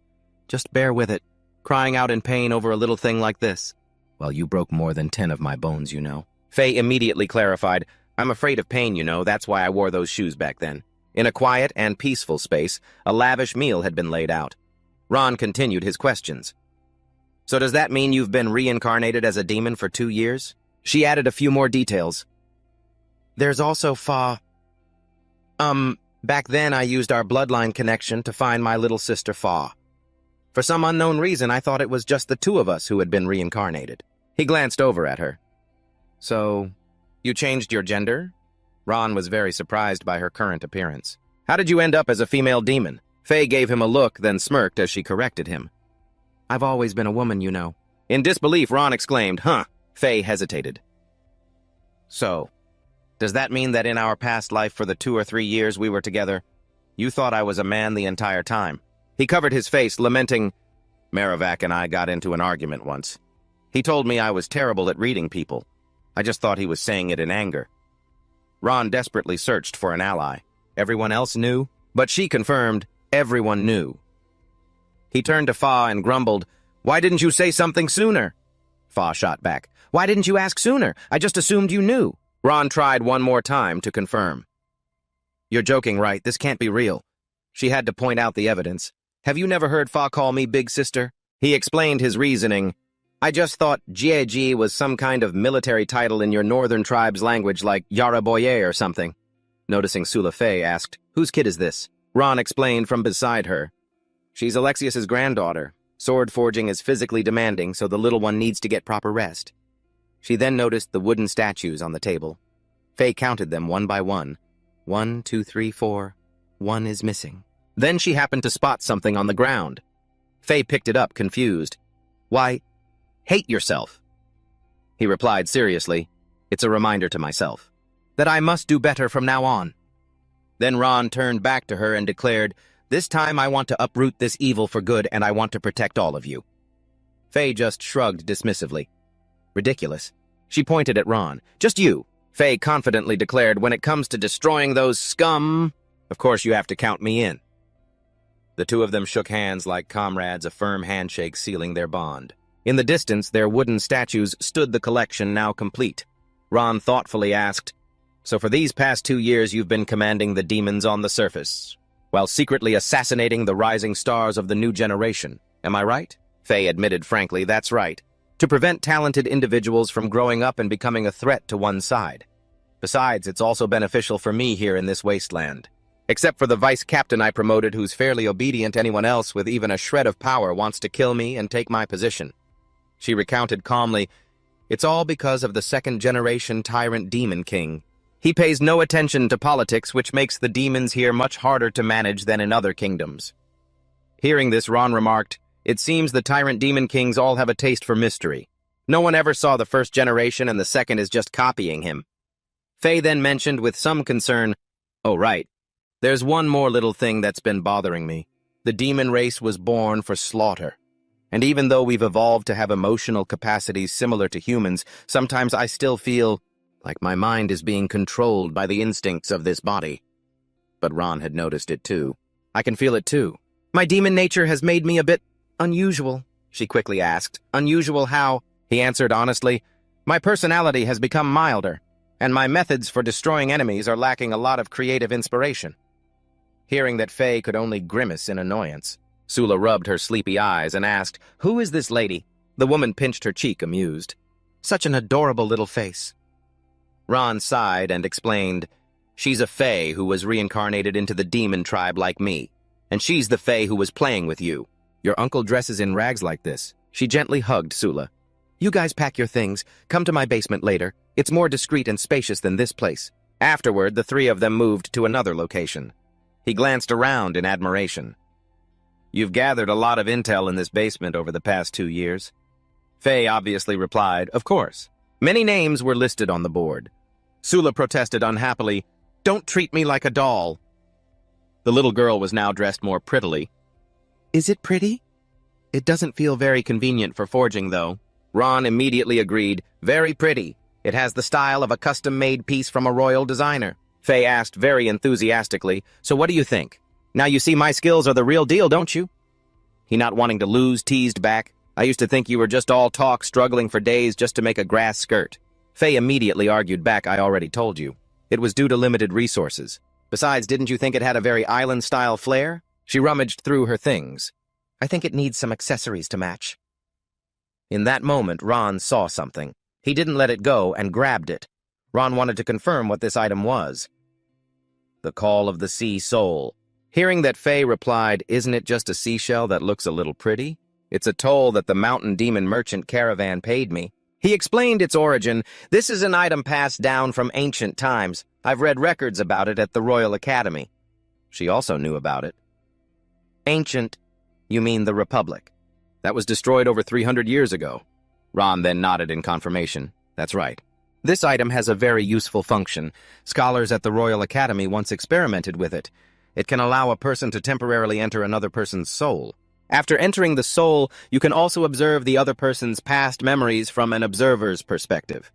"Sounds like peeking into other people's secrets." He seriously corrected her. "What I mean is, perhaps we can make use of this to look back in the moment we died."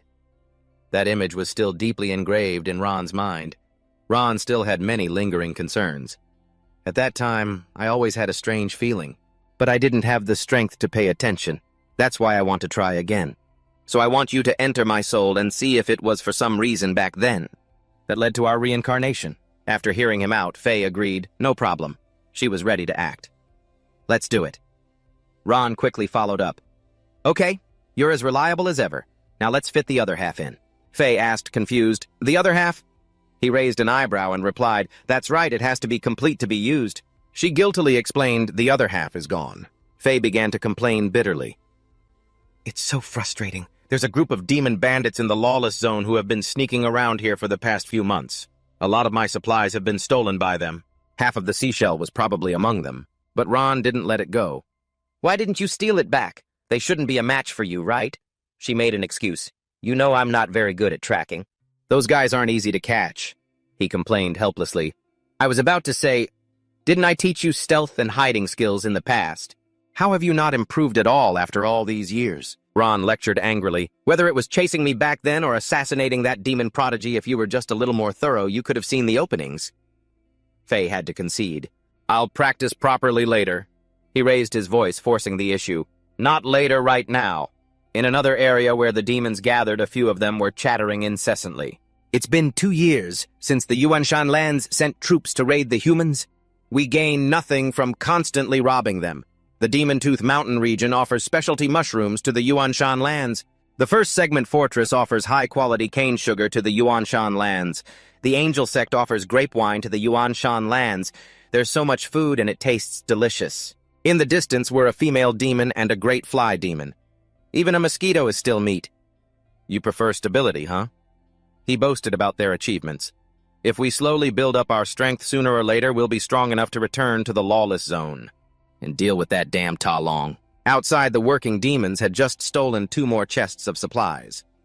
Heard it's tribute from some snake's nest for the Yuanshan lands. It's locked tight. Let's rest a bit, then find a tool to pry it open. Man, it's heavy.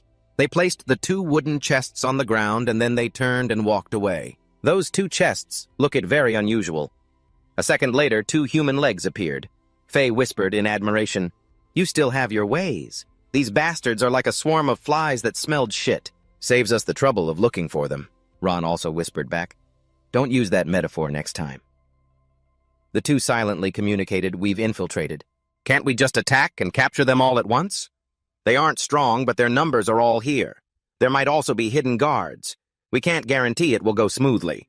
They stopped when they noticed something unusual. If someone takes advantage of the chaos and runs off with the other half of the Call of the Sea Soul, it'll all be for nothing. Then they continued on. "Let's just observe for now and figure out where they've hidden the goods." 2 demons were talking to each other. "Damn that evil dragon. Its horns are incredibly powerful. The humans' heavy crossbows are pretty effective too. If we get the chance, we should steal a few to deal with it." Another one sat on a wooden crate. "The way I see it, we should just lure the evil dragon over to the humans. Let its massive body weigh it down and wait for them to wear each other out. Then we'll make our move." Suddenly, he fell through. The crate had shattered under his weight. "Oh, perfect." He immediately started cursing. "Damn it, what is this piece of junk?" The other one asked, "Are you okay?" Facey remained seated in the crate. Ancient serpent bloodline serpent transformation. Ron had transformed into a black snake. "Facey, look over there." The demons were gathered at their tents. The demon lord looked extremely pleased. "Later, I'm heading to the black market in the Yuanshan territory to see if I can trade this stuff for some weapons and equipment." The female demon advised, "There's no need. I heard that black market was already destroyed by some ruthless character." He couldn't help but be surprised. "Really?" The demon lord detected someone behind him. "Who's there?" Ron gave a decisive order. "Target acquired, Facey. As for the others, just crush them while you're at it." Facey threw a punch, shattering the wooden crate. She had been provoked into a fury. "You people always snatch all the good stuff, forcing me to eat scraps all day." Facey poured all her strength into the punch. "You're really pissing me off." The demons charged towards her all at once. The demon lord sneered, "Serpent demon, is this the great favor you've done for us? To bring a bone crusher right to our doorstep. You've done well, haven't you?" He handed the treasures to the female demon. Unexpectedly, the demon lord changed his tune. "Hero, save me. I was captured by this female bandit leader and brought here. She tortures me every night. It's a life worse than death. She wouldn't let a traitor live." The female demon no longer had any regard for him. "You disgraceful coward. As it happens, I was getting tired of playing with you anyway." She understood Ron's intentions. "Little handsome, I'm guessing you want this, don't you?" The female demon even dared to challenge him. "If you can take it from my hands, I'll let you be my new boy toy. I guarantee that in just a few minutes you'll be in such ecstasy you'll forget all about—" "That big-chested bone-crusher bitch over there?" Ron took the arm holding the bag of treasures. The lesser demons couldn't believe their eyes. "How is this possible?" The dark demon froze stiff. In a flash, their leader had been taken down by that kid. He made a point of reminding Facey, "You're still using and relying on your old fighting habits. Instinctively, when you attack, you only attack, and when you defend, you only defend." Ron had been paying close attention to every detail before. "During the fight, I noticed that your current type of talent seal can actually be used for both offense and defense at the same time." He was enthusiastically helping Faye. "This weapon-transforming talent seal. Its advanced applications are quite common. I can share a few techniques from the Academy faction with you." Ron turned into a snake and bit her shoulder. "My seal power is mixed into the venom. Don't reject it. Feel how it moves through your body." He understood this better than anyone. "As it moves, you'll be able to sense the different ways to operate it. The various functions of the seal power. Ron used an incantation to help. Now I'm going to guide you through it once very quickly. Whether or not you can grasp it after that is up to you. It seemed Faye was a quick learner. Her combat power increased exponentially. IBS Armament Concordance of Dawn and Twilight. He was satisfied with Faye's performance. Excellent. Just like that. Learning something new feels pretty great, doesn't it? Ron had nothing left to worry about. We got the goods, time to head back. Sula of the conservative faction was slumped over the table asleep after her meal. He warned them before acting, "This thing is very fragile. It breaks after one use, so we only get one chance. You need to see clearly what really happened when the Demon Emperor and I were annihilated together." Facey stepped forward to reassure him, "Don't worry." Ron began to use his power. "Get ready!" The seashell opened a different space. He was surrounded by white smoke. Ron gave her a piece of advice. "There are some things you shouldn't see, so don't look." Faye didn't know the meaning of fear. What could there be that I shouldn't see? A giant statue appeared before her eyes, a rope tied tightly around its neck. Faye could judge for herself it was a statue of the God of Mercy, just with a slightly bizarre appearance. Ron really is a compassionate person deep down. She was a bit surprised. "You can come in here too," Ron gently explained. "This is inside my soul. Of course I can enter." Facey couldn't wait any longer. "Great. Let's get started right away." He quickly stopped her. "Wait!" A space opened up between the two statues. He saw that the time had come. "Let's go." She stepped forward. Faye's body was split in two. She saw her own past. "This is Ron's memory. From that year after I died, Somulus attacked Ron and Faye couldn't do anything. I was pushed to the point of being completely helpless." She was too grief-stricken to speak. He was confident he would be revived. "Power. I can only resort to a contingency plan. How pathetic. To think I'd have to rely on someone else's power to survive temporarily." Somulus chanted a spell. "Cruel samsara. Transmigrate my soul into the body of a demon. With my outstanding talent, as long as my soul is immortal, my grand ambition will continue." He was furious, but there was nothing he could do. It just needs a little more before it can fully take form. Faye finally understood everything. So that's what happened. Miran's sister and Maravik, we were all reincarnated because of the chaos from that power. She witnessed a heartbreaking scene. Sokka, Sokka lay motionless in a pool of Sizo. Somulus was strangely calm. "The cruel samsara has been interrupted. Though I don't know what the consequences will be," he declared loudly, "it will certainly allow me to continue to walk this earth." Facey couldn't help but worry. This is bad. The Demon Emperor has reincarnated too. Her mind officially shut down. This is where her memories end. Faye had no idea where she'd wandered off to. "I have to tell Ron about this quickly. Where am I? Am I still inside his soul?" Faye was all alone in the horrifying cave when a voice echoed in her head. "Faye, come over here. This is the way out." She was immediately on her guard. "Ron, is that you talking?" It admitted that it was Ron. "Yes, it is me." Just then the real Ron's voice warned her, "Don't listen to it, don't look at it, that's not me." Faye still couldn't understand what was happening. A demon appeared in front of her, looking as if it wanted to devour Faye. But Ron appeared, shattering the demon's plans. He urged her on. "What are you standing there frozen for? Hurry and get out." She was blown out of the shell. Faye couldn't understand it at all. "What in the world is that thing inside your soul?" Ron promised her, "When I have time later, I'll explain everything, but for now, did you find anything?" So Faye recounted what had happened. He wanted to know more. And then what? Faye summarized it with one point. The Demon Lord's power was what assimilated and killed him. We've witnessed that power ourselves. It's like someone else gave that power to the Demon Lord to use. Looks like you already knew. The Eternal Demon King. His left hand can take away power, and his right hand can grant it. He can grant the power he steals to others. Ron slammed his fist on the table. He was furious that he couldn't take care of that bastard Somulus the Demon Lord. She could see where this was going. "We have to capture him after he's reincarnated and bring him under our control. If we don't, he'll become another cataclysmic disaster for this world." Ron didn't want to be reckless. People still don't know what he's capable of. It doesn't matter how strong you are. If you go up against him without any intel, you're guaranteed to lose. He sketched out everything related to the guy, but he still had a question. "Oh, right. There's one more thing." Faye didn't understand what he meant. "What is it?" Ron suddenly remembered. "Where's Sokka? She deliberately dodged the question.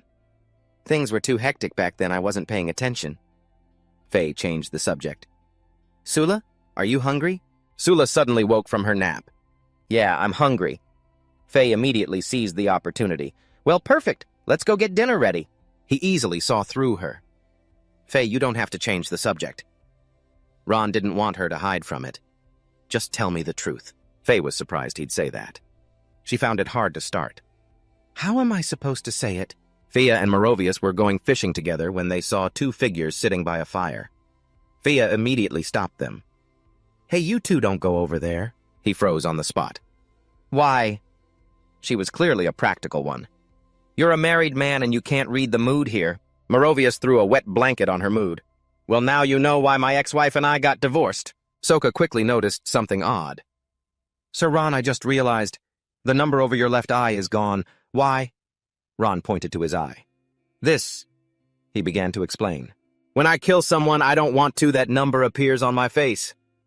And Ron already knew how it worked. It only disappears when I feel happy again. She was stunned. Oh, so that's it. Soka wasn't surprised in the least. You and Merovius were apart for so many years before you reunited. It's only been a few months since we all got together, but you must have rediscovered that feeling of having a family again. Her assessment was spot on. Faye is straightforward, but she's also thoughtful and very considerate of others. You two only knew each other for a few days, but you've already become like close siblings. Soka had words of praise for Fea. And Fia, she's so adorable. As long as she's around, there's never a dull moment, right, boss? But Ron didn't forget to mention her. And there's you, too. He paused for emphasis. There's you. Faye had to soften the mood. Soka, she might have a different destiny than the rest of us. Ron was completely calm. Is that right? It doesn't matter, Faye. It's just a blood debt. He touched the drawing of Sumulus. Gran's hand wrapped completely around her head. He crushed the wooden tablet. A debt of blood will be paid in blood. Meanwhile, a demon horse ran circles in a courtyard. In Hard Rock Village, on the border of the Olivia Kingdom, a man showed off his toned muscles. This training method. I'm glad you came up with it. Heavy lifting is the only way to truly temper the body. Brian held Sumulus tightly in his arms as she sobbed. Daddy, Brian comforted her gently. Don't be afraid. We just have to wait for your mother to return. And we'll be saved! The demon horse became even more outrageous. I'm about to pick up the pace. The man's back was being scraped along the ground. Sumulus spoke cryptically. Oh, you humans. The first thing I saw when I awakened was you suffering like this. Brian didn't understand what his daughter was saying. He was suddenly yanked back by a powerful force. The demon horse ground its teeth. What's going on? She said, gripping the rope tightly. The man shot Sumulus a death glare. She looped the rope around Brian's neck. I only have myself to blame for awakening too late, and causing you to suffer so senselessly. Sumulus sent him on his way. I must grant you death with my own hands to express my sincerest apologies. She had awakened a long time ago. The last tyrannical Dully-Quan republic of the demon emperor Sumulus's dynasty. Sumulus had lost all her humanity. Demons swarmed around her. Sumulus questioned herself. My creations. Why have you become so depraved? She roared at them. I wanted you to eradicate these errant lives, and not bring them suffering, and yet you revel in it. This is wrong. Utterly wrong. A horse demon charged forward shouting, What are you rambling about? Go to hell.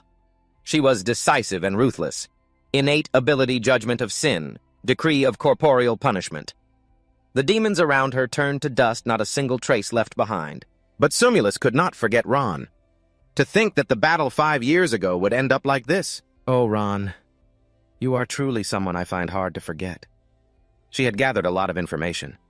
I remember when I assimilated you, I saw something inside your heart. It revealed your true feelings to me. Sumulus felt a tinge of regret. But back then, there wasn't time for you to understand my heart as well. She mused to herself. Otherwise, you would have surely understood me. We could have even become friends. Sumulus's mother ran towards her in a panic. Damn it, those cunning beasts from the demon race. This is all my fault. I was too late. As soon as she arrived, she froze on the spot. Her daughter was standing alone in a sea of flames. Sumulus's mother opened her arms, wanting to embrace her daughter. My child, Tears streamed down her face. I'm sorry. If only I could have gotten here sooner. Samulus's mother was filled with regret. I'm sorry, my child. She had always been devoid of emotion, but now she was in agony for one person after another. She couldn't believe her eyes. Samulus drew the sword to her own neck. She ended her own life right in front of her mother. Samulus fell to the ground and drew her last breath. But she was reborn. The power of judgment of sin. Samulus, self-righteous as ever, declared, I proclaim that the morphing life forms of this world must be saved. My great work can be delayed no longer. Faye couldn't rest easy. Where the reincarnated demon emperor was now, there were no clues at all. Ron decided to prepare in advance. In a moment, I'll have to take some precautions to prevent him from assimilating those two peak human masters. Right now, we have no way of dealing with those two. She had an idea. Speaking of clues, perhaps the soul fragment can give us some. Ron thought of a name. The soul fragment? You mean the current demon king of Purple Dusk? He always considered things carefully before acting. Faye and I have been in contact with her for a long time. Faye's innate ability can distinguish between truth and lies. She is truly a righteous person. She doesn't want to associate with the demon race. For now, this is our only breakthrough point. The demon king of Purple Dusk. A soul fragment. But Ron still reminded himself, do I really have to trust a demon again? Don't forget what our goal is. He etched the words into his heart. We must slaughter the demons, destroy evil until we are satisfied, until we've hunted them to the last. Faye noticed Ron was distracted. What are you spacing out for? He regained his composure. It's nothing, I was just a little distracted. Ron located a position. Let's choose this place, the terrain is flat. She didn't understand his intention. What are you planning to do? He repeated himself. Like I just said, we need to take precautions. He had a plan all along. Summon the Vampire Knight and have him deliver the intelligence about the Demon Emperor to the human side. Sula had a rough idea. The Vampire Knight, isn't he a monster from Legends? Faye had only heard rumors. I've never met him in person.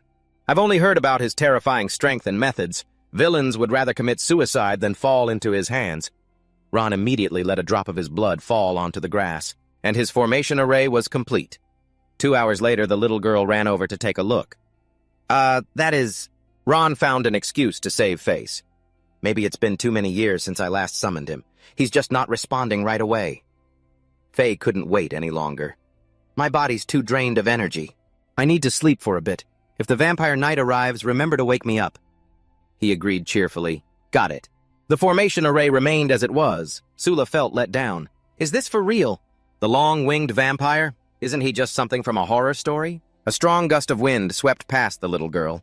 Sula finally dared to turn her head to look. The girl let out a breath, scolding herself for being scared. A monster's sharp point was aimed right at Sula. The girl only had time to let out a loud scream. Sula fell to the ground in fear. Help me! Varan appeared in a terrifying form. He gave a special reminder. I didn't call you here to scare people. Ron quickly straightened him out. Get serious, you little devil. Varan's tone was always confident. The one who knew how to use this array to summon me is no longer in this world. Now he was a bit suspicious. So how did you all learn it? Varan casually drew the few lines on the ground. Innate ability origin of the blood curse. Faye judged the scene immediately. The Vampire Knight doesn't exactly look like an ally. Sula quickly realized something was wrong. This is bad. He seems very unhappy. Varan clutched his head and stood up, threatening them coldly. I hope you'll tell me the truth willingly. Otherwise, I'll have to invite you to answer. Ron, who had been silent, finally spoke up. Nice turn of phrase. A literature teacher would give you at least 80 points for that. He looked at Varan with contempt. But other than that, there's nothing impressive about you. I'm so disappointed. The boy was stopped in his tracks, speechless. You... Ron's presence was even more overwhelming than Varan's. You still fail my course, Varan. The boy was dizzy, clutching his head as he tried to recall a memory. Could it be... His face suddenly flashed through Varan's mind. Professor Ron? A lecture hall appeared out of thin air, looking majestic, but inside a hand was forcefully holding Varan down. Don't burn my hand, Yen taunted him with a hot iron in front of his face. Why, Varan could only cry pitifully and beg. My mother will see it. The man's face suddenly fell as if in regret. So that's how it is. Unlike the ruthless Lauren family, a mother in a normal family would care for her child. And the child wouldn't want to make his mother worry or grieve for him. Who would have thought Yen would turn on him again, pressing the iron down on his hand? But what the hell does that have to do with me? The guy lifted the iron, revealing a large burn mark. Now it was the other hand's turn. Just as he was about to bring it down, a hand recklessly stopped it. Ron gripped the iron, tightly glaring at Eden with contempt.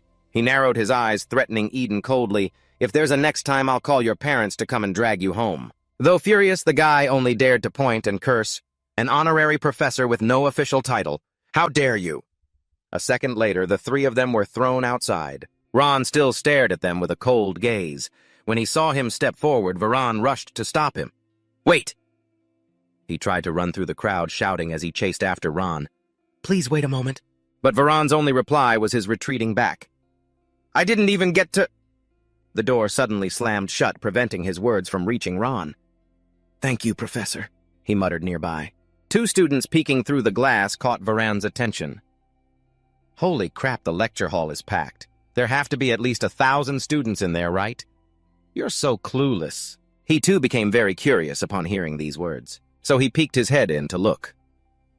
That's the demon-slaying maniac, who fought alone deep in demon territory. He only comes to teach combat for a few days on the rare occasion he has free time. Inside the class was well-behaved, with Ron at the front. Those who want to fight demons and become heroes would probably fight tooth and nail just to attend his class. The other two pressed their faces right against the glass to watch the spectacle. Hey, look over there. A lot of princes came too. Varan ignored their back and forth and walked away. You're right. The 6th prince, the 7th prince, the 9th princess. Where's the 8th prince? The most handsome man on the East Coast. That bastard tried to force someone to give him their seat, and Professor Ron ended up grabbing him by the collar and throwing him out. He returned to the worn path, feeling dejected. What could someone like me possibly have to thank him with? Suddenly, a series of vines shot out of nowhere, binding Varan tightly. He was hung upside down from a large tree, gift sigil plant. Master. Control over plants. The bullies. They were back to torment Varan again. This is the wasteland outside the academy. No matter how much you scream for help, it's useless. I'll give you a chance to live. Lure Ron to our family's territory. I want to capture and torture him, you hear me? If you don't, I'll kill you right now. He nearly lost control and cursed, "Go to hell!" Eden looked at Varan, even more excited, as if staring at helpless prey. I see. I didn't expect you to be so defiant. The guy swung his fist and punched Varan hard in the face. Having every bone in your body crushed is a long process. I hope you can enjoy it as much as I will. The other two were discussing something.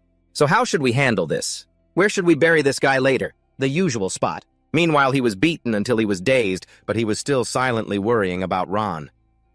The Lauren family's torture is terrifying. I can't let them capture Professor Ron. I can't let them hurt the professor. I have to stop them. Varan's vision started to go white, leaving him with just one final sliver of consciousness.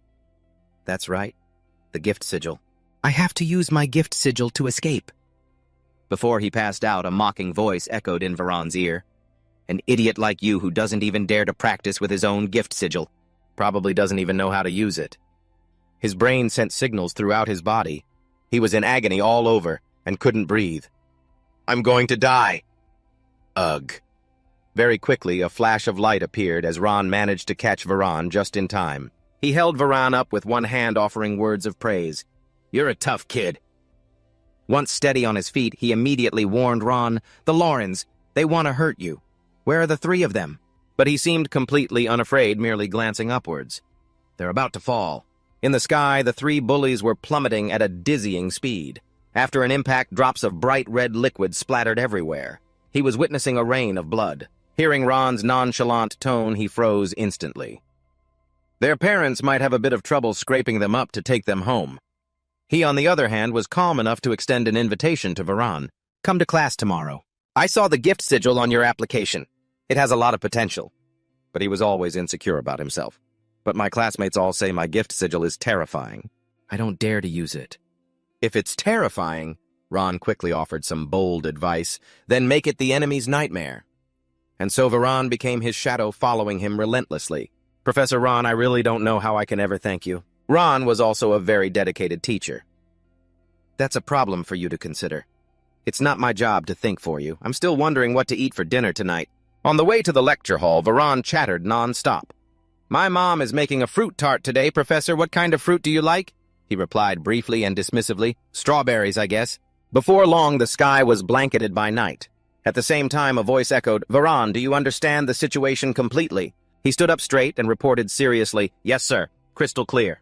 I will depart immediately to report the intelligence on the Demon Emperor to the other nations so they can strengthen their defenses. Ron kept repeating one key point.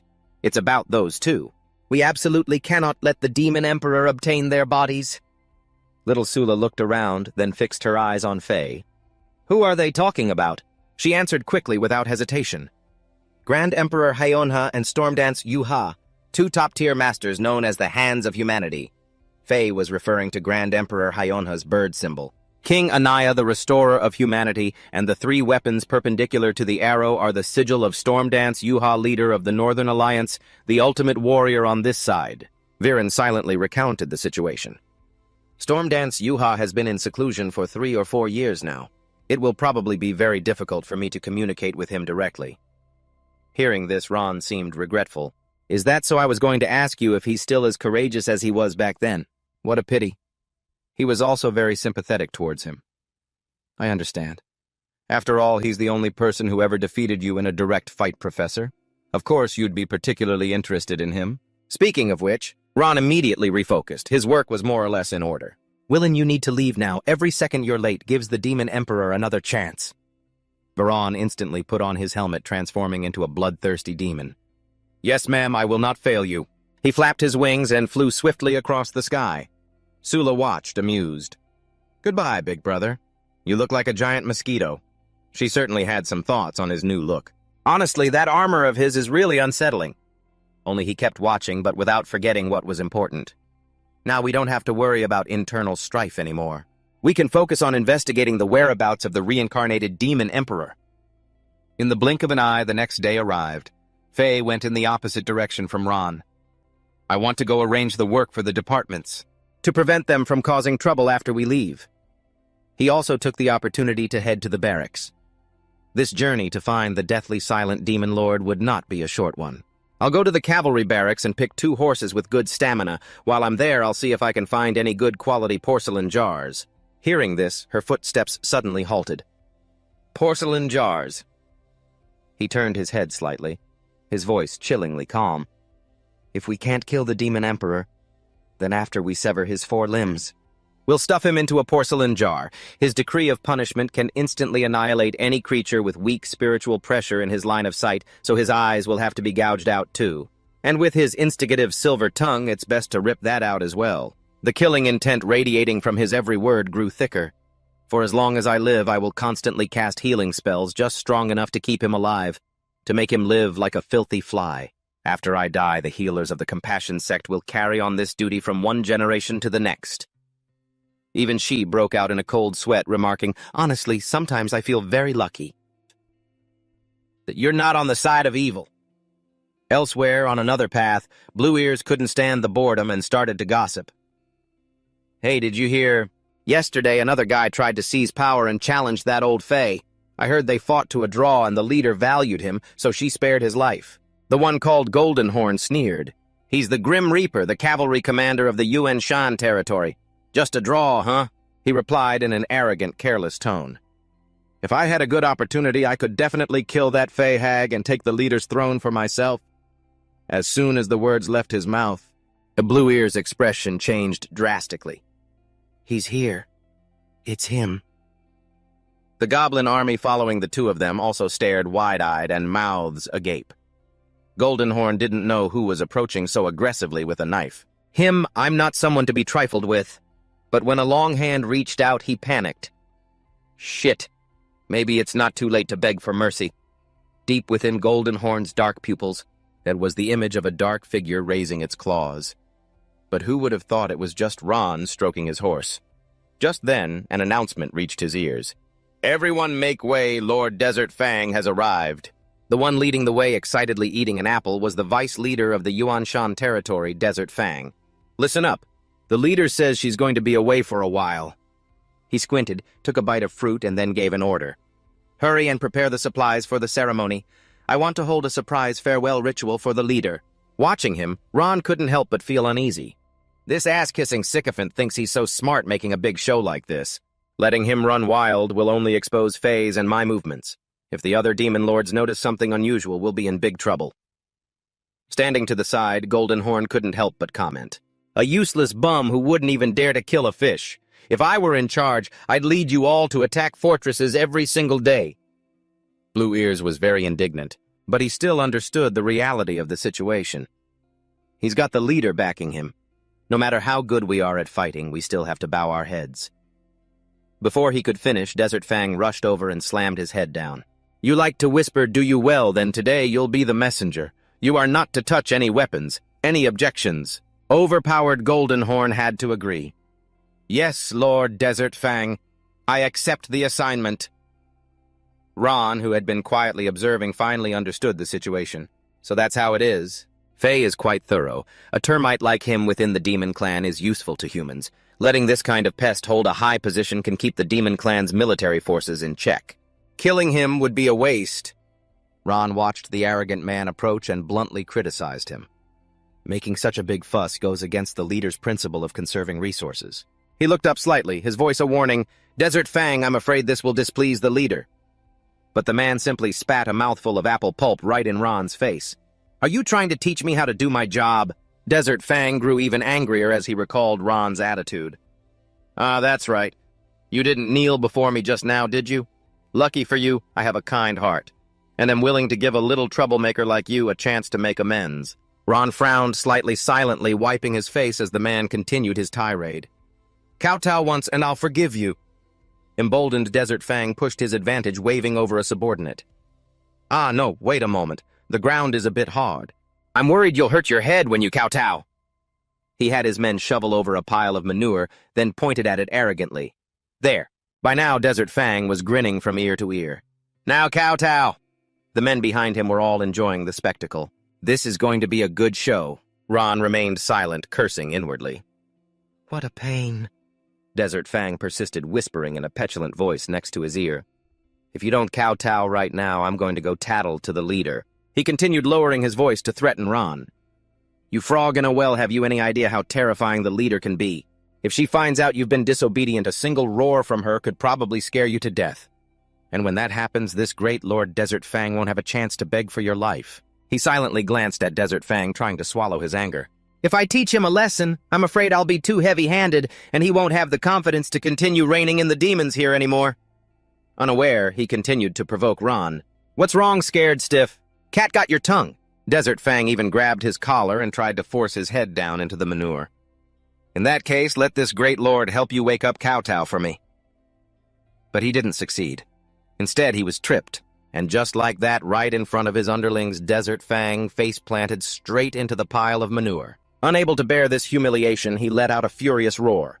Just then, Facey appeared and called out his name. Hey, Saw Mac! What do you think you're doing? The moment Saw Mac saw her, he immediately rushed over to tattle. Chief, this brat refused to obey my orders. You have to punish him severely. After saying that, he turned to Ron and growled, You just wait.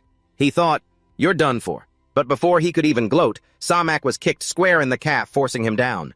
He stumbled, falling to his knees before Ron, helpless but not daring to resist. Chief, why did you...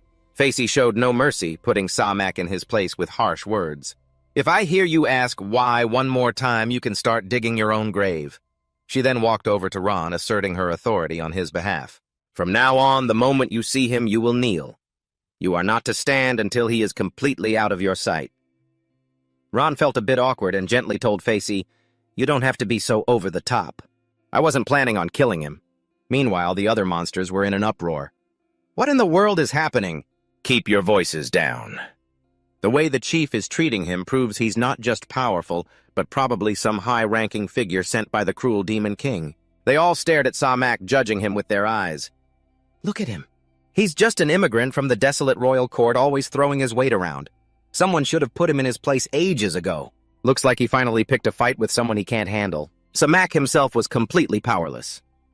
Just who in the world is he for the chief to act like that? And now I've made an enemy of him. My future is definitely ruined.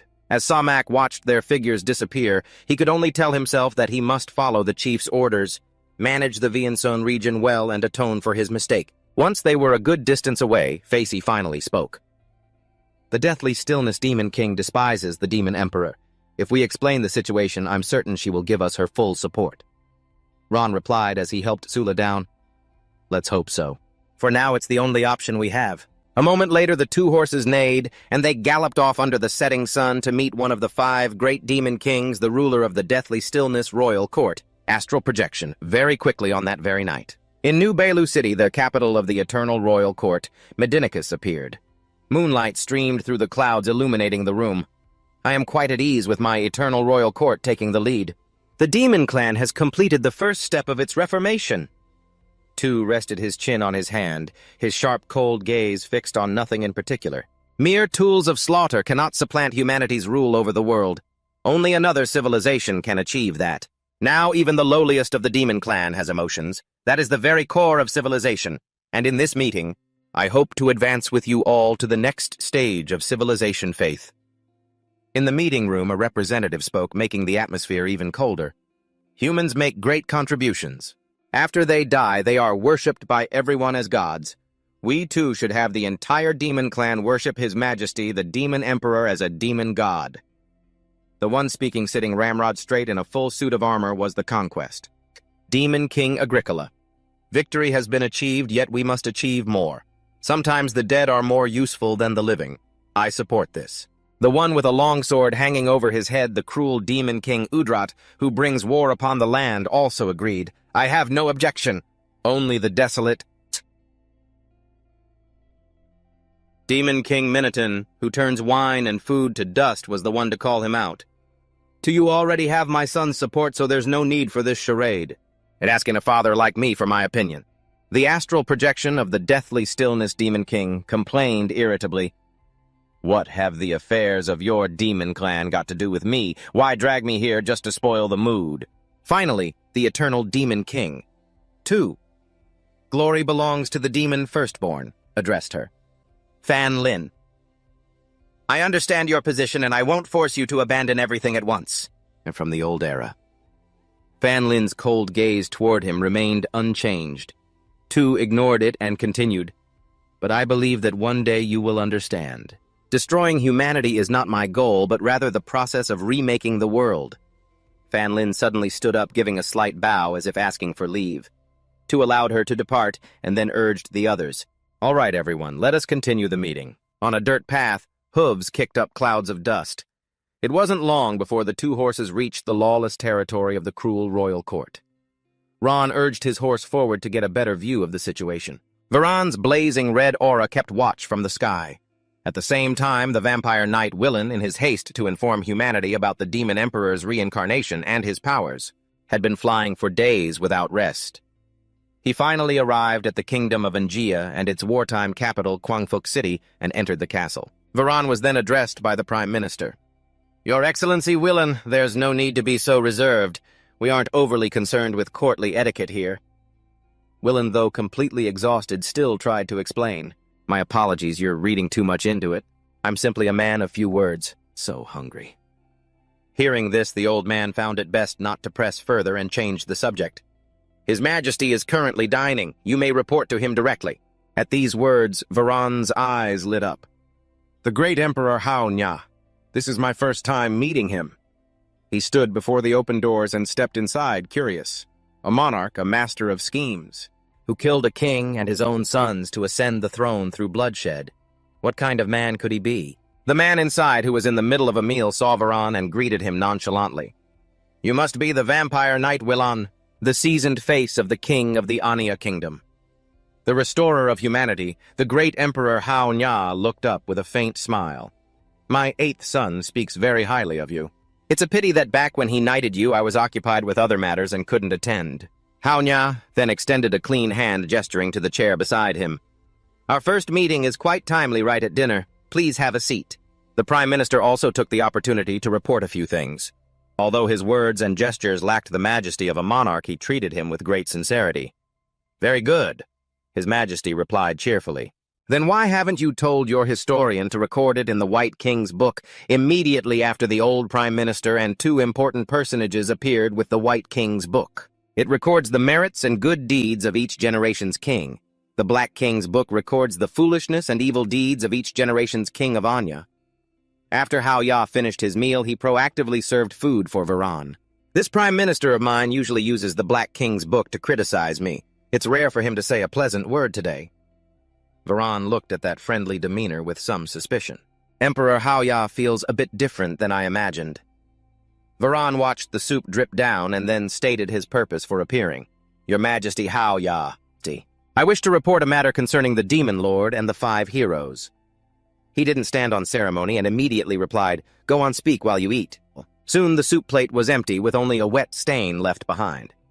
Hao Ya tried to scrape up the last of it while discussing business. So right now Bao Yudu He and I need to abstain from killing, to avoid accidentally killing the reincarnated Demon Lord with our own hands and being assimilated by his power. Hearing this, he immediately brought up another matter.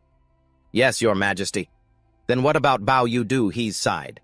His Majesty closed his eyes, ate a piece of plain cake and uttered a sentence. He's using seclusion as a cover, bringing only a few trusted soldiers to Cayenne Island to train. As of today, it has been 3 years, 8 months, and 27 days. After eating, Hao Ya casually wiped his hands. I'll send a spy to deliver the intelligence to him. Just then, the Prime Minister unexpectedly entered to announce, Your Majesty. The spy you sent to the demon territory has returned and requests an audience. He didn't reply immediately, but turned to Varan and said, It's fine, you don't need to leave. I trust your character. However, he politely refused. Thank you for your trust, Your Majesty, but it wouldn't be appropriate for me to remain while another person has an audience. And so Hao Ya immediately stood up behind Varan. All right then, I'll take you to the guest room to rest. You've had a long journey. He was momentarily stunned, unable to believe it. Your Majesty, you're going personally. Having a servant show me the way is fine. Unexpectedly, His Majesty was very considerate of the servants. It's their lunch break now. If I call them from the break room, they'll have to make an extra trip. It's too much trouble. With no other choice, Varan could only walk and talk with him. Speaking of which, you must trust that spy a great deal. You're even entrusting him with the intelligence about the Demon Lord. Hao Ya agreed and then added his own comment. That kid is very competent, but for this matter, it's more suitable to send a human spy. Just as he finished speaking, the 7th royal spy of Anya, Limerach, was already kneeling in salute. Your Majesty, I've also brought back military intelligence from the Conquest Court and the Neo-Tyranny Court, along with measurement data from the Mayuan Mountain's magical implement. On the way, I eliminated a squad of new recruits from the Neo-Tyranny Court. As he looked up, he caught sight of Varan's familiar face, and his jaw dropped. Your Majesty, why is the Vampire Knight here? His Majesty just glanced back and forth between them, then proactively acted as a bridge for the two. You two haven't met before, have you? Let me introduce you. Hao Ya pointed from Golden Horn to him to introduce him. This is the vassal of the 8th Prince Lord of Lauren Valley, the Vampire Knight William. And this is my subordinate, the 7th Royal Spy Limerach. After entering the room, Varan finally had time to process everything. A demon working for His Majesty Hao Ya. Outside, the man was still reporting non-stop to Hao Ya. The Conquest Court intends to gather a large army. The new aggressive tribes in the eastern Wangshan region are mostly from the war faction and are highly likely to answer the call. After coming out, Golden Horn immediately relayed the message to him. Sir Viran, His Majesty said he wants to immediately arrange for the mobilization of troops and told me to take you to rest. When he got no reply, he was surprised. What is it, sir? Don't you trust me? Varan admitted it directly. A demon who appears to be devotedly serving humanity. To be honest, it's hard for anyone to believe. At a loss for words, Golden Horn immediately tried to change the subject. Let me correct you, sir. It's not devotedly serving, it's hired. Hearing this, he scoffed. Hired? You're willing to become a traitor to the demon race just for money, and yet the man flaunted it like an achievement. In this chaotic era of war, this is the stage for experts like you. Find a backer and make some money in the chaos. That's what weaklings like us should do. As for humans. Golden Horn pulled out 2 gold bars and asked with a cunning smile, These 2 gold bars, can you tell which gold bar belongs to the demons and which belongs to humans? Before Varan could speak, he cut him off again. Let the demons and humans fight however they want. What's that got to do with me? At this point, Golden Horn feigned a sigh. I just want to save up enough money to leave this godforsaken place torn apart by war and go over to the Lunaya continent to live a good life. However, he remained unmoved by this sob story. How ironic.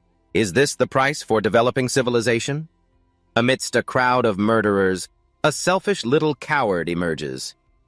Being insulted like that, the man didn't get angry. He even agreed with the insult. Well said. I've benefited, so I deserve to be cursed. I don't want to be like some hypocrites who scheme for their own benefit with one hand, while using the other to silence people.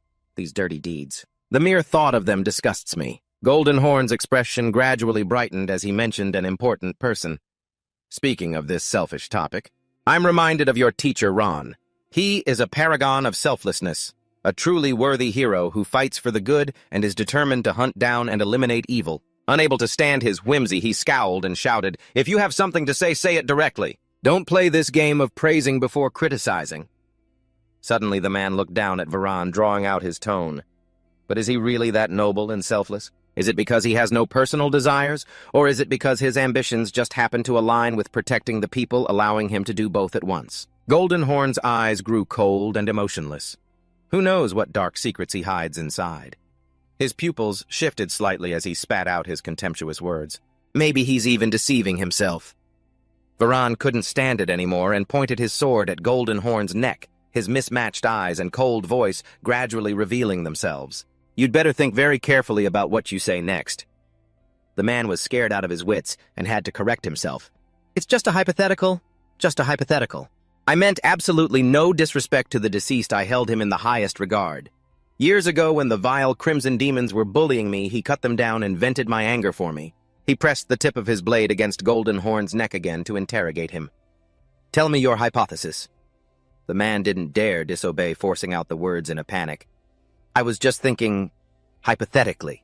Hypothetically, if he were still alive, if he hadn't died 5 years ago, what would he have done when faced with the choice between the greater good and his own personal desires? By now, their 2 horses had stopped by a lake in the unclaimed territories to drink. Ron studied the map, his face etched with frustration. At their current pace, it would take at least another half a month to cross these lands and reach the court of the Silent King. Sula was busy cleaning her pet frog. It's a good thing this area is so desolate. We haven't even run into any demon tribe bandits. Nearby Faye was cooking. Ron seriously reminded the little girl, don't let your guard down. While we have the time, you should learn some self-defense skills. Do you have the seal talent? Sula thought for a moment before answering, I do, but my grandpa and I were always on the run from the demon tribe's war, so I never had a chance to test it. The little girl recounted, smiling innocently. I only know that I can forge iron faster than Grandpa. It's like someone is secretly helping me. Hearing this, Ron immediately came up with a training plan for Sula. If you don't develop your talent, your gift could remain buried for your entire life. In your case, you might be using it unconsciously without even realizing it. That's fine. A moment of crisis can force it to awaken. In that case, first I'll teach you the basics of wielding seal power. The little girl obediently nodded, answering, yes. He was very pleased with this response. He continued to explain, as long as someone with the seal talent is alive, their heart will continuously generate seal power that spreads throughout their body. It's intangible, flowing invisibly. Ron's gaze suddenly sharpened as he guided Sula step by step. The basics of wielding seal power can be broken down into channeling, amplifying, releasing, and shaping. Channeling is to channel the seal power and focusing it on different parts of your body. Amplifying temporarily increases your total seal power, but it will overload your heart. Releasing is to project the seal power outward, away from the surface of your body. Shaping is to form the seal power into different shapes.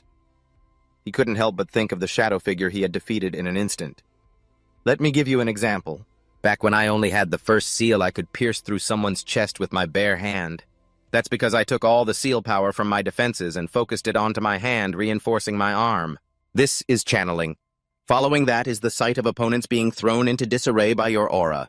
Normally, channeling seal power to the point that it's visible to the naked eye is a very distant goal. Thanks to the Serpent Bloodline seal talent, I'm able to use thermal vision. Speaking of which, Ron recalled Faye's situation back then. Previously, when Faye fought against my Roaring Thunder, she used amplification to increase her total seal power. She increased the density of seal power throughout her body, making it as solid as a rock. A powerful physique hidden behind sturdy armor. That's my goal. As for this is using shaping, molding the seal power on the surface of the body into a hollow membrane. Here, I first use shaping and my ancient serpent bloodline seal talent to form a snake. Then I release it, letting it leave my body and act on its own. After a while of lecturing, he crossed his arms and looked at Sula. Now you'll learn the most basic channeling. Try to feel the seal power, then channel it to concentrate in your hand. Hearing this, the little girl immediately swung her arm forcefully. Yes, channeling, Ron reminded her a bit helplessly. You don't need to shout it out. Immediately after, Sula's hand was engulfed in flames. I can feel it. It's moving. Ron took this opportunity to check Sula's true strength. As I thought, you're very talented. Now take out your hammer and give it a swing. Doesn't it feel lighter to swing than before? The little girl beamed, able to lift the hammer with ease. It really is. Ron wasted no time continuing his earnest instruction. You can also use channeling to imbue your aura onto the hammer. Some sword techniques are based on this principle, you know. But the effect of the aura on these external objects will be diminished. He began to draw his sword to demonstrate. Weapons made of resting steel are one of the exceptions. Immediately after, Ron ordered the girl to do it again. All right, now practice your defense. Staying alive is what matters most. Your aura is limited, so you can only maintain a localized defense. Focus all your aura into your hands to make your flesh and bones rigid. He even lightly pressed the sword against Sula's hand. Get ready. I'm going to strike down with a very small amount of force. Try your best to defend. The girl showed no panic. Instead, she was surprisingly obedient. Yes, sir. I wouldn't trust anyone else, but with your skill, I'm sure you'll withdraw your strength the moment you break through my defense right. But as soon as Ron spoke, the girl's eyes widened and she broke out in a cold sweat. I'll reattach your severed arm for you. Sula was completely frozen, watching helplessly as the sword came down. She braced herself with all her might to block the blow. The sword stopped the instant it touched Sula's hand. In that point of contact with the metal, the Mountain Golem Core had clenched their teeth to block it.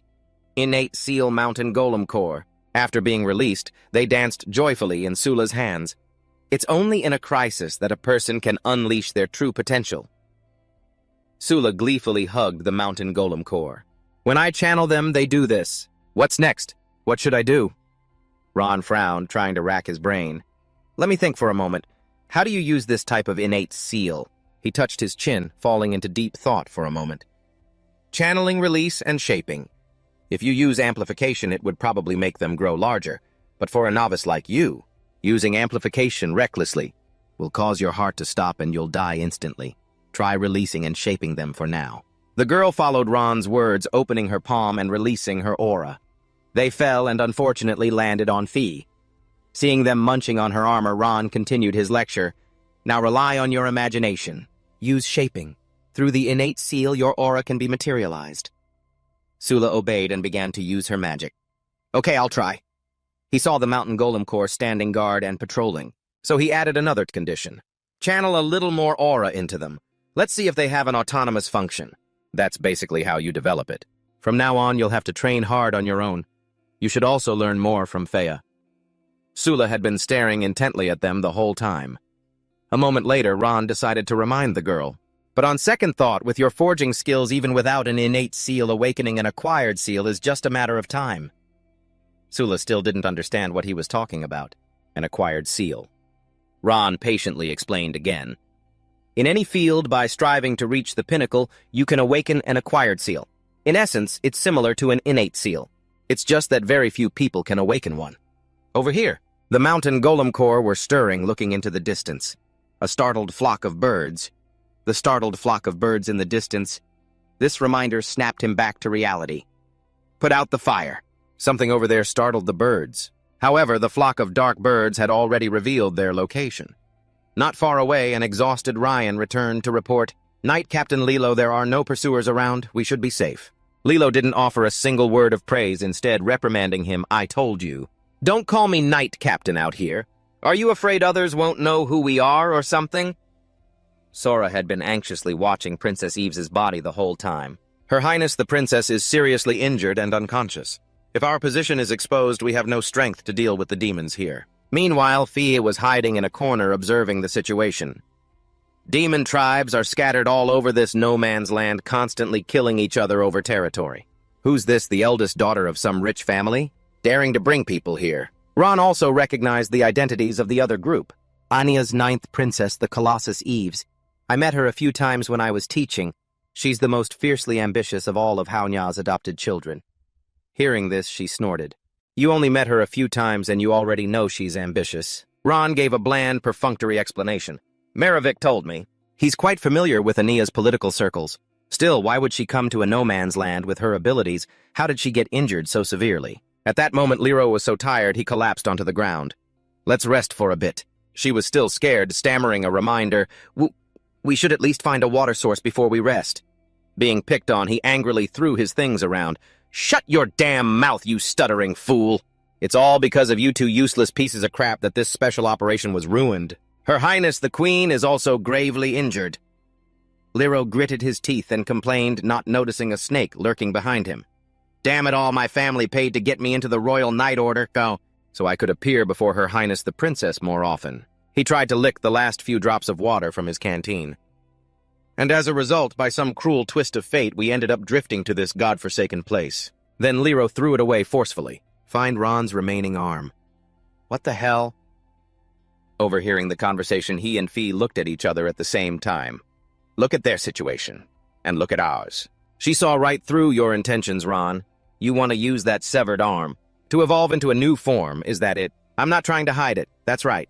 We need it now because what Ron mentioned, that field of strange vines possesses that very power. Ryan and Sora were still struggling to pull Yvette's stretcher. I'm sorry, I'm a useless scout. If only I had gathered intelligence on that high-ranking demon sooner. The princess wouldn't have been so badly injured. He stood by, scowling in contempt at the two useless fools. Though exhausted, she tried to comfort them. Don't blame yourselves too much. Ron's severed arm is in the hands of that high-ranking demon. Isn't that the crucial intelligence you brought to Her Highness the Princess? He was also well aware of this issue. It was exclusive intel that I previously asked a broker to contact Limmerstoff to buy. With that said, the two gritted their teeth and continued to pull the heavy load. Not even a few seconds later, a hand reached out and forcefully snatched the rope. Give it here! Ryan was completely speechless at the actions of Knight Captain Lero. He just went on silently, working alone. A Knight of Ania never quits halfway, Lero said, not forgetting to comfort him. There's a water source up ahead. We'll be there in a bit. Ryan couldn't help but ask, How do you know? He simply replied with a haughty attitude, Because I said so. Suddenly, Yvette unexpectedly coughed up a mouthful of black blood.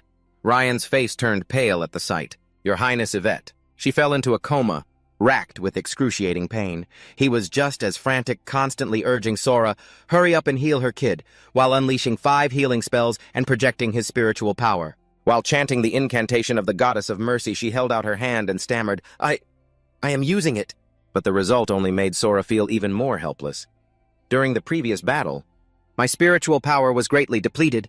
It still hasn't recovered yet. From behind them, a loud voice suddenly echoed. Hey, you lot! Ron and Fee strode forward with an imposing aura. Without a second thought, Ryan fired 2 arrows. Everyone be careful, they're demons.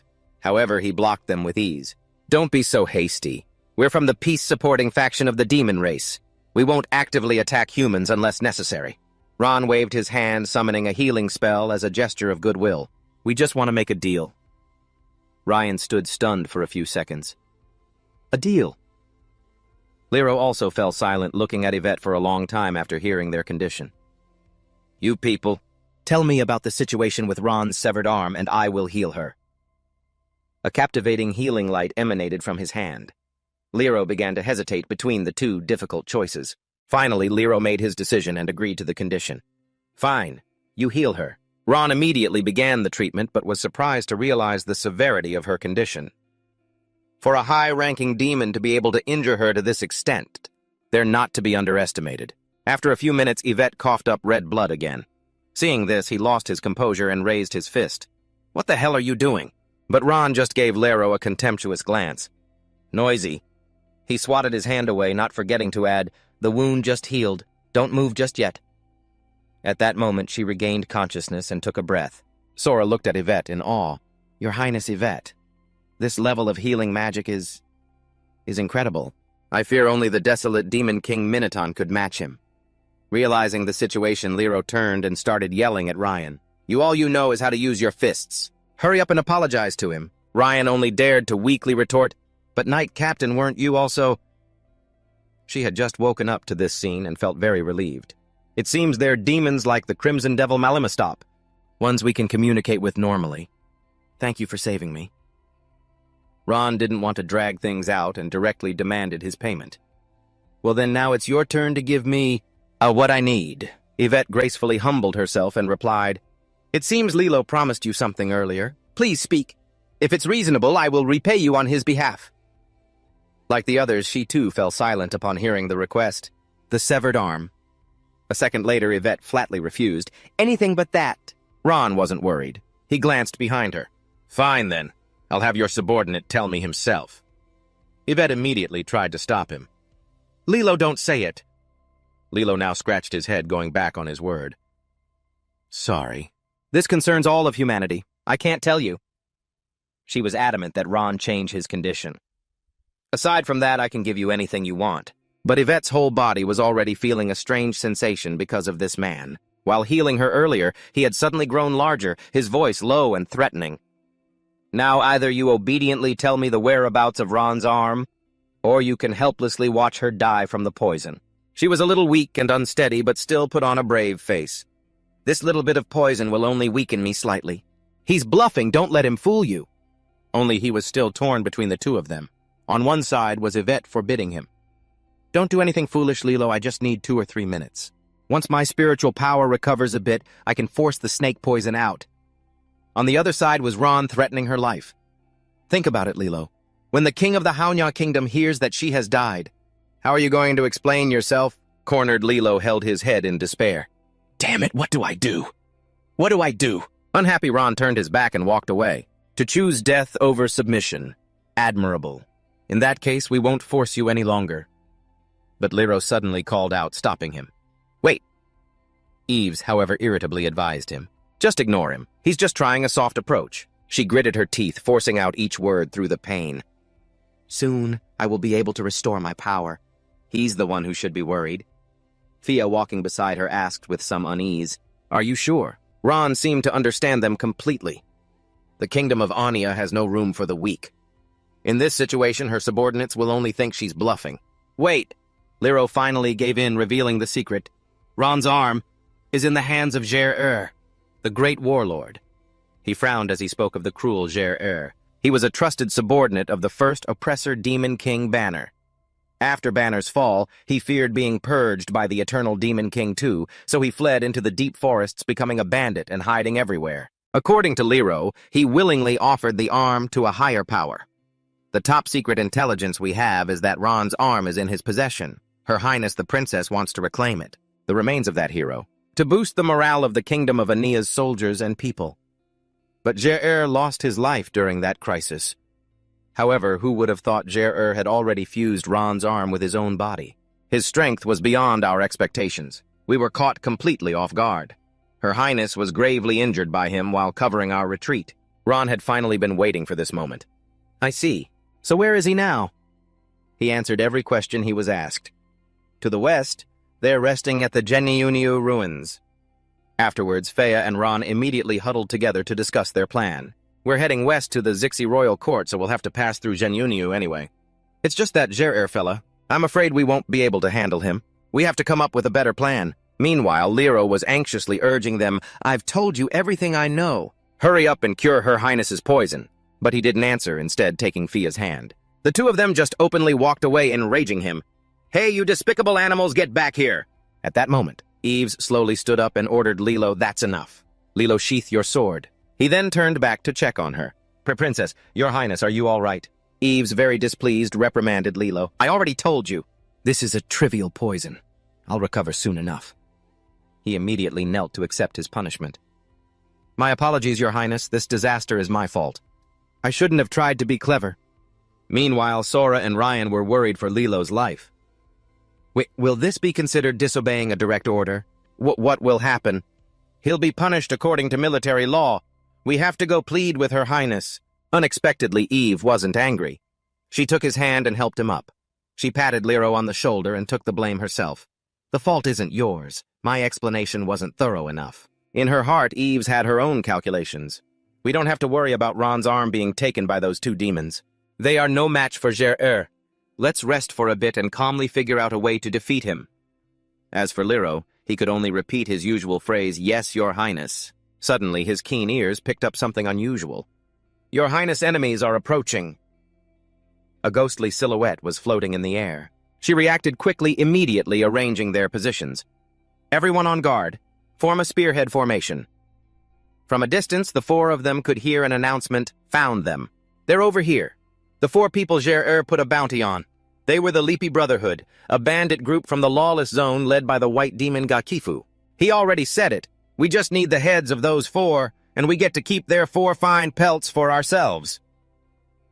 The great landlord Swiftstrider, one of his subordinates, was even more excited, rallying his brothers.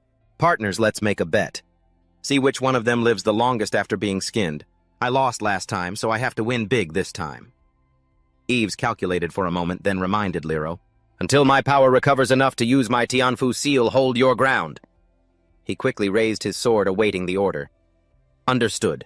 She didn't forget to warn him. The enemy commander is an expert at releasing and controlling power over a wide area. He can make an entire army move at lightning speed. Their mobility is extremely high. If we get separated, we'll be picked off one by one. The Riddle Demon couldn't wait and spoke up. "Boss, don't rush in. Let me weaken them first." "All right." Hearing this, the White Demon enthusiastically agreed. "Go ahead. They don't know about your Tianfu seal." Having received permission, he aggressively issued a challenge.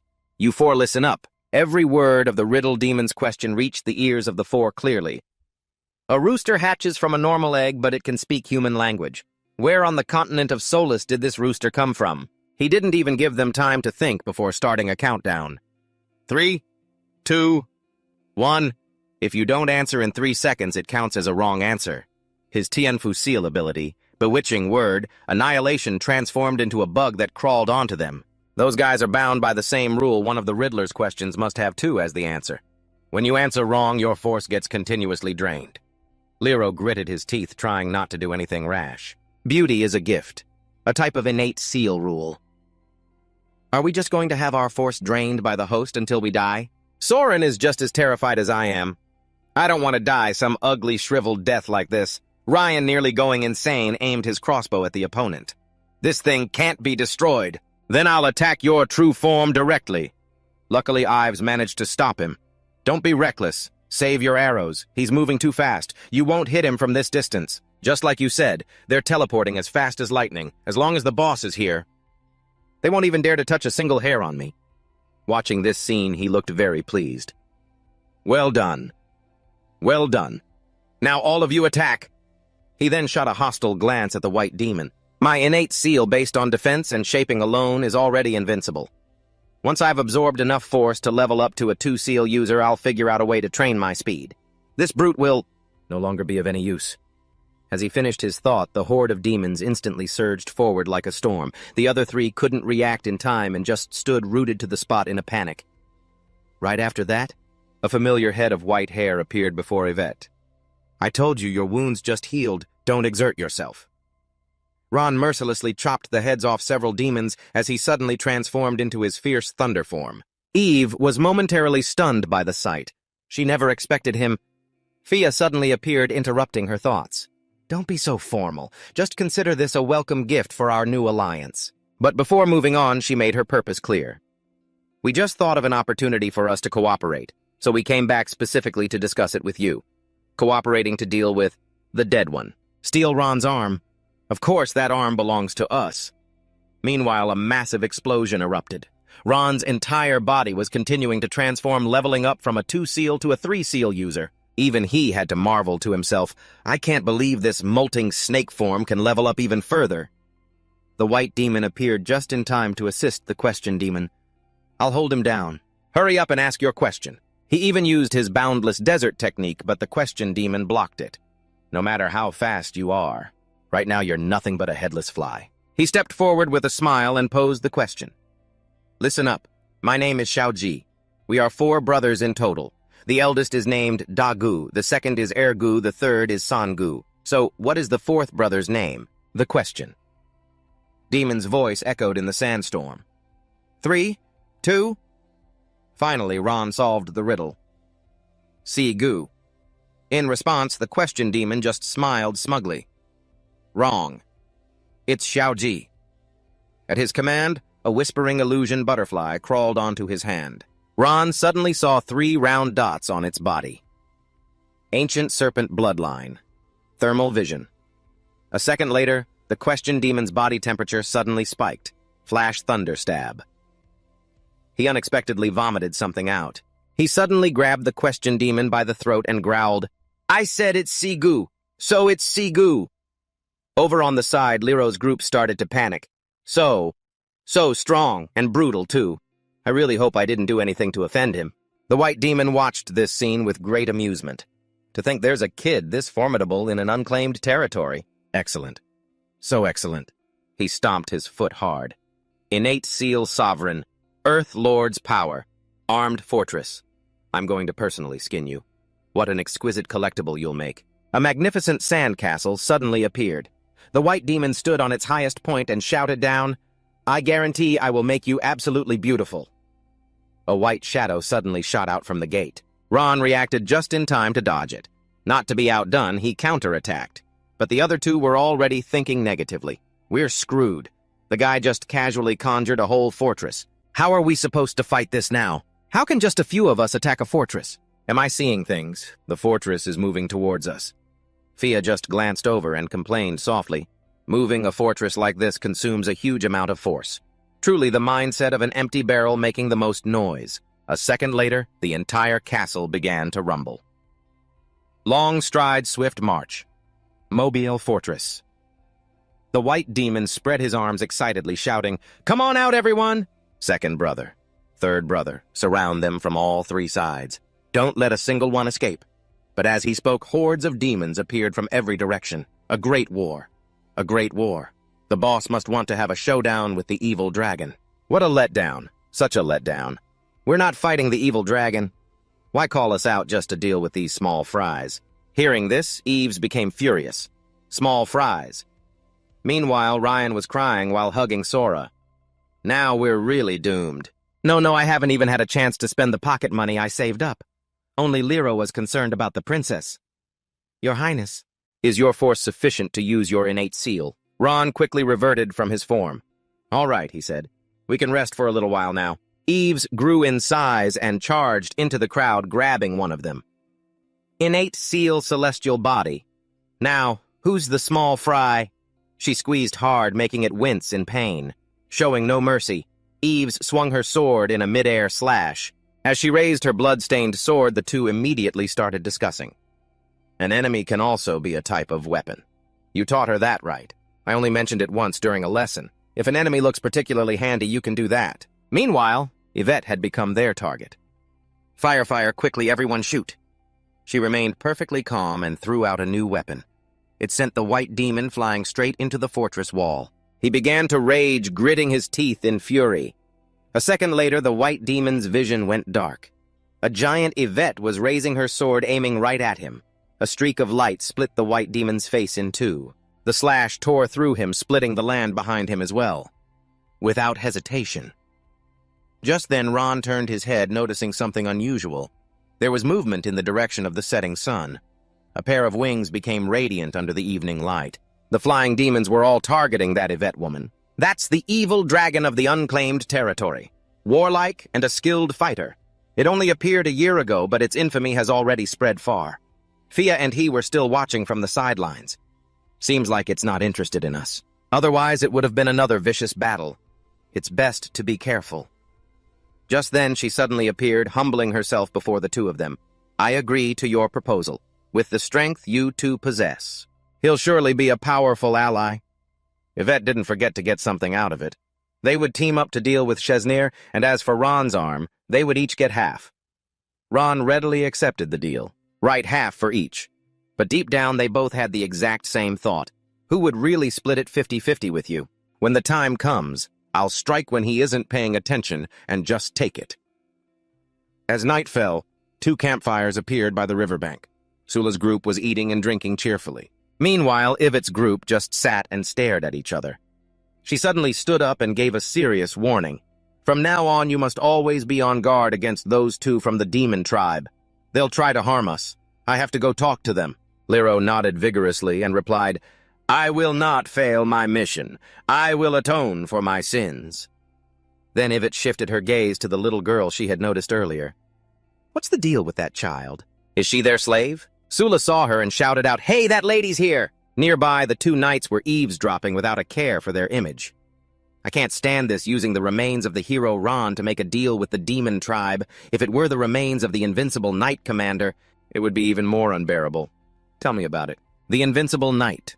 Merivak wasn't just a role model for the Knights of Ani Aliro, the storyteller said enthusiastically. He's my idol. He fought in countless fierce battles and never got a single scar on his entire body. My handsome face has to be just like his. No scars allowed. Over here, Merovius looked from Sora to the pie. Is that an onion cheese pie? Can I have a taste? He gave a bitter smile. It's been so many years since I've been home. I really miss this taste. She was always wary of Merovius. No way. My mom bought this for me before we left. It was really expensive. He jumped up in alarm. What? Who are you? When did you get here? Lero's voice was filled with disbelief. A demon. He chuckled softly and lowered his hood. That's right. Lero finally called out to the others over there. Hey, is this demon a friend of yours? All four of them turned to look at him at once. Merovius silently drew two swords. With a few swings, several fingers went flying. Flowing water sword technique. The other three clutched their bleeding hands in a panic. Fee and Ron heard the commotion and rushed over. That guy. The flowing water sword technique. The tall, dark figure once again entered his sight. Merivak. Merovius. He stood there nonchalantly while Ivet had long since assumed an attack stance. He didn't hesitate to state his purpose directly. Your Highness Yvette Ninth, Princess of Anya. I have come on my master's orders to capture you. The piece of cheese on the ground was now half stained with blood. She thought for a moment, then turned to ask for help. This demon knows the sword technique of the invincible knight. His power is likely second only to Chesnir's. Lend me a hand, ally. Sula suddenly grabbed Yvette's hand, stopping her from moving forward. Wait, there must be some kind of misunderstanding. Let them talk for a minute. Meanwhile, Ron was already standing before Merovius. He maintained that emotionless face while the other just gave a knowing smile. Merovius closed his eyes and sneered. So it was you. I was wondering who had such a powerful killing intent. He didn't hesitate to point at Fia and mock her openly. You're Ron, so you must be Fia, right? You've gotten all big and muscular just like an older sister. She was so angry she was speechless. You people?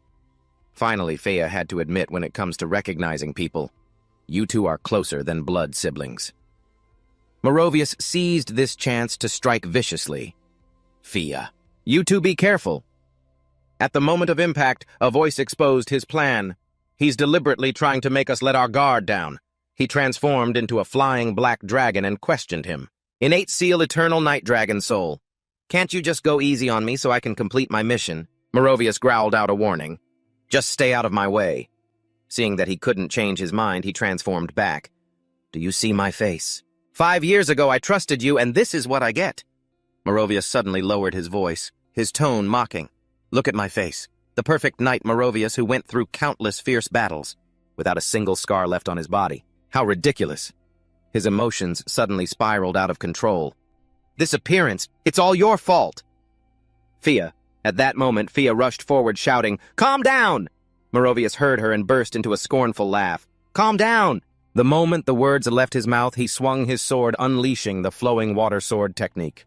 All I need to do is calmly complete my master's orders. She was severely injured because her undying battle technique wasn't activated in time. Master this, master that. Looks like someone's brainwashed you. In that case, I have no choice. Fia immediately threw a punch. Then I'll knock some sense into you. Merovius instantly activated his innate seal eternal night. Dragon Soul Whitebone Tower. I've always been perfectly clear-headed. She only hit empty air. Fia gritted her teeth in frustration. Using the mist to refract light and hide his body, huh? He's learned a few new tricks. While treating his wounds, Ron warned of it, come here. He's targeting you. He suddenly stopped. Thermal vision. He suddenly lunged in for a sneak attack. Without hesitating, Merovius summoned sacred flames, flowing water sword technique. Flame-imprisoned dragon. Ron stood in the center, coolly assessing the situation. He's been observing us from the start. He already has a counter-strategy. My thermal vision is useless. Yvette clenched her fists, muttering, which direction will he attack from? He didn't answer, simply saying in a flat voice, Fia, a few days ago on the road, weren't you researching a new way to use your shield? Now is the time to use it. With that, she waved her hand and summoned her talent seal Ibios. Dawn, Fortitude, Liro, frowning, stammered out, Can you use healing magic? Sora clutched their wounded hand, hissing, It hurts too much, I can't concentrate. A cold blade pinned him down just beside his cheek. A chilling smile spread across the man's face. I don't wish to harm the innocent, which is why I only crippled your hands. Don't waste my goodwill. The sacred flame still completely surrounded them. Merovius suddenly pulled back his hand and asked, Airtight, isn't it? Now then, how do you all think I should break through it? Hearing this, he roared in fury. Liro's voice cracked with rage. They called you Marrow, didn't they? You're nothing but a stinking demon. And you think you're worthy of the name Marrow? He let out a laugh. You've really got some nerve. To dare scold me in a situation like this? He became even more furious. You've insulted the name of my idol. I'd be unworthy of being a knight of Anaya if I didn't curse you for it. Merovius coldly retorted, Well, do you know that your idol Marrow strived his entire life for the title of First Knight, but until the day he died was only ever called number 2? Any guesses why? His face darkened. Because the title of First Knight was always reserved for the firstborn of King Hoya. Merovius then transformed into his dragon form. But among demons, strength is everything. How fair and just, he muttered maniacally. As long as I'm strong enough, becoming the new demon lord isn't impossible. With that, Merovius spread his wings and soared away. Meanwhile, Ron's group was still trapped by the flames.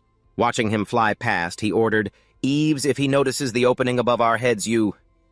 Just then, Merovius landed near them. Eve immediately seized the opportunity and activated her talent seal celestial body. A giant sword shot towards him. Unafraid, he simply scoffed, Just a petty trick. Merovius's eyes suddenly flew open in shock. It turned out Ron was on the sword hurtling towards him. Unleashing his killing intent, he immediately charged in to attack in less than a breath's time. The two clashed. Without hesitation, Ron swung his sword for the kill. Fierce Thunder Heavenly Pillar. First sword form. Simon, who had witnessed the entire fight, lowered his binoculars and clicked his tongue in amazement. I never thought the talented dragon would get tripped up here. Capturing the 9th Princess Yvette is clearly no easy task. After finishing the job, he landed on the ground. Faye walked over, her brow furrowed with suspicion. That's strange. Did he really just retreat like that? He wasn't even using his full strength. He didn't even use his own talent seal. Ron gave a thoughtful look and replied, It was just an act. As for what happened between him and me, Merovius reverted to his human form, laughed, and asked a question. Did you see my face? At the same time, a skeptical Faye asked, Brother Marrow, doesn't this hurt? He looked in a mirror as he replied, It's worth the pain. Merovius casually waved a feather and explained, It's not often I get to meet such a skilled demon. Someone who can actually leave a scar on me in battle. I have to take good care of this scar, make it look majestic and super cool.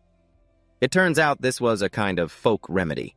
Before a scab forms, gently brushing a feather back and forth over the wound can widen the scar's shape. He smiled confidently and continued, The future First Knight of Anya. Can't exactly command everyone's respect with a pretty face. She bowed her head slightly and asked, If you want a scar, you could just cut one yourself, couldn't you? Merovius looked disgusted and shot back. You can fool others, but you can't fool yourself. Only wounds left from an all-out battle have any real meaning. He looked in the mirror and mumbled, I want the world's recognition. At this, Merovius's voice deepened. But I want my own recognition, too. As he was sighing, a wave of healing magic washed over him. Boss Ron, you're here. Ron pulled his hand back and questioned, You were injured. Why didn't you say anything? Merovius, looking at the mirror, wailed, My cool scar. Just before he had lowered his voice to remind him, Someone's watching me. Put on a good show. He replied instinctively, You're stronger than me now, but whether or not it looks convincing is mostly up to your acting. At this point, Ron finally asked, Facey, how on earth did you two coordinate your signals? Before and after your hand was cut off, the acting was just too real. Facey grumbled angrily. What signals? That cut hurt like hell. But I feel like he's changed. And what about that master he mentioned?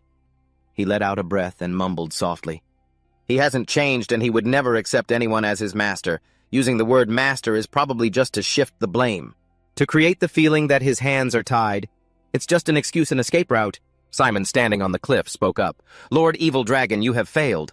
Merovius snorted coldly and challenged him. That's mainly because your intelligence was flawed. Didn't you say there were only 4 humans? The old man let out a mocking laugh. Plans can't keep up with change. Yesterday, when we discussed this partnership, they did in fact only have 4 people. But who can guarantee that an unexpected situation won't arise? He cut him off impatiently. All right, that's enough. You've seen the current situation. That demon who wounded me is at least a 5 seal. The risk is too great. I can't accept this job. Merovius sullenly made a proposal. Tell your master. Oops, slip of the tongue.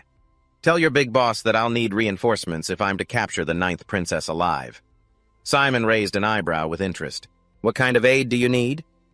More money. You hold up a finger stating your condition 10 vials of the seal power elixir refined by Hao Ya to help me break through to the 6th seal. Simon's face immediately darkened. Don't be so greedy, evil dragon. 10 vials. That's something Hao Ya refines using her own seal power. Even the lower-ranked knights back in the day could only get 1 vial every 6 months. Otherwise, unable to withstand Hao Ya's abundant seal power, their bodies would explode, leading to death. Merovius retorted, unsatisfied. So what, I can't stock up on them? In any case, without that elixir to help me get stronger quickly, I can't do a thing about the 9 Princesses Society. The old man narrowed his eyes to negotiate.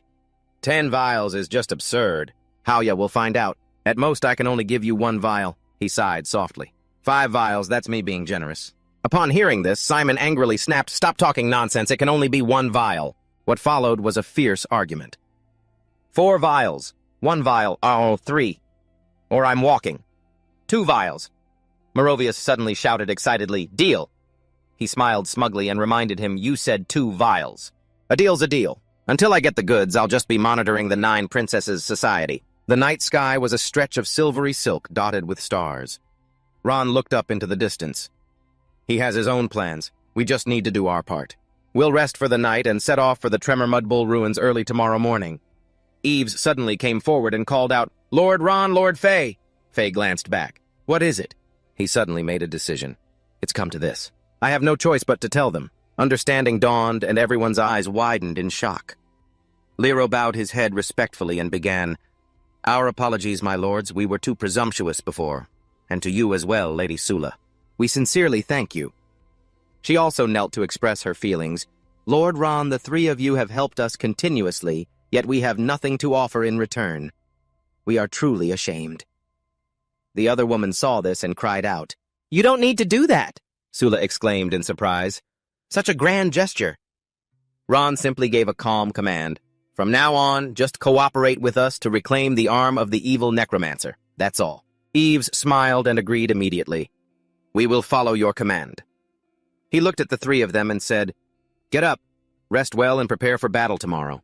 Ron tossed some firewood and motioned light the fire. My hand's a bit stiff, the little girl replied, full of excitement. Yes, the temperature difference between day and night here is too great. We won't be able to sleep without a fire. Sula snapped her fingers, activating the ancient divine skill, Fire God's Ignition Flick. She sent seal power from her fingertip while silently chanting the Fire God's incantation. It's a common spell that blacksmiths, cooks, and frequent campers learn. The campfire blazed, casting a brilliant red glow. The group fell fast asleep, leaving only him on watch. Sora hesitantly approached. Lord Ron.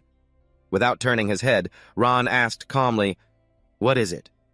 She mustered her courage and continued, I've read the legends about you. The ones the Order sect has compiled over the years. Are those stories true? Eves's group suddenly perked up their ears. Sora pressed on. Is the story about you and the Sage of Holy Light Lord Shoka at Tear Lake Village, is it true? Lero couldn't hold back anymore and blurted out, Damn girls are so nosy. If you're going to ask something, you should ask about the truth of the destruction of White Dew City. Ryan asked quietly, a little puzzled. White Dew City. Is that the rumored stain on Lord Ron's name, the massacre of a city? She warned, Don't be vulgar. Faye quietly cut him off. You're interrupting. Go to sleep. We'll talk tomorrow. And she added in her mind, Don't poke at his old wounds. He lowered his gaze slightly and replied, It's all right. If she's curious, I'll tell her. Ron began to calmly recount the story. Back then, the 5 of us had just assembled. We were passing through Tear Lake Village, which had been destroyed by the Demon Clan. I told them I was going into the village alone to take care of something. Shoka, worried I'd be in danger, insisted on coming with me. Amidst the silent scenery, a voice suddenly echoed, "My love, we have guests. Hurry and greet them." He recalled for a moment, then continued, "I heard that when the Demon Clan massacred this place, there was a newlywed couple. They were tragically murdered, and their immense resentment turned them into vengeful spirits forever wandering the ruins of Tear Lake Village. They haven't faded away for many years." Two bizarre connected shadows stepped forward to greet us. "Welcome, dear guests." Two distorted faces cried, "Welcome to our wedding." Ron waved his hand, surrounding them with seal power. "Be quiet for a moment." As I was about to deal with them, I suddenly remembered something. "Hey, use your holy light to destroy them." Shoka didn't comply immediately. "Lord Ron, you only need to use a little of your power to be done with them." "Why do you need me?" Ron clicked his tongue and explained, "So that they can at least have some peace in the end." She pondered for a moment, then replied, "I understand." With that, she reached out her hand and unleashed her holy light seal talent. A pure holy light flooded out, sweeping away the gloomy aura. In the blink of an eye, they returned to their original radiant forms. The two of them watched in silence. The dim light fell on Ron's face. Shoka hesitated for a moment, as if uncertain. Her small hand gently reached out. Shoka took his large hand in hers. With a decisive move, he suddenly drew his sword. Ron swung it, slashing straight toward her. He stopped the blade just a hand's breadth away from Soka. Only when he had sheathed his sword did she finally speak. "So I've been presumptuous, have I?" Ron simply ordered in a cold voice, "Apologize." Soka froze. "What?" he repeated flatly. "I told you to apologize." "You made abrupt physical contact without a word. It made me uncomfortable." She bowed her head slightly.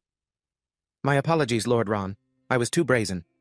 Ron could only click his tongue and remark, "Drawing my sword was an instinctive counterattack.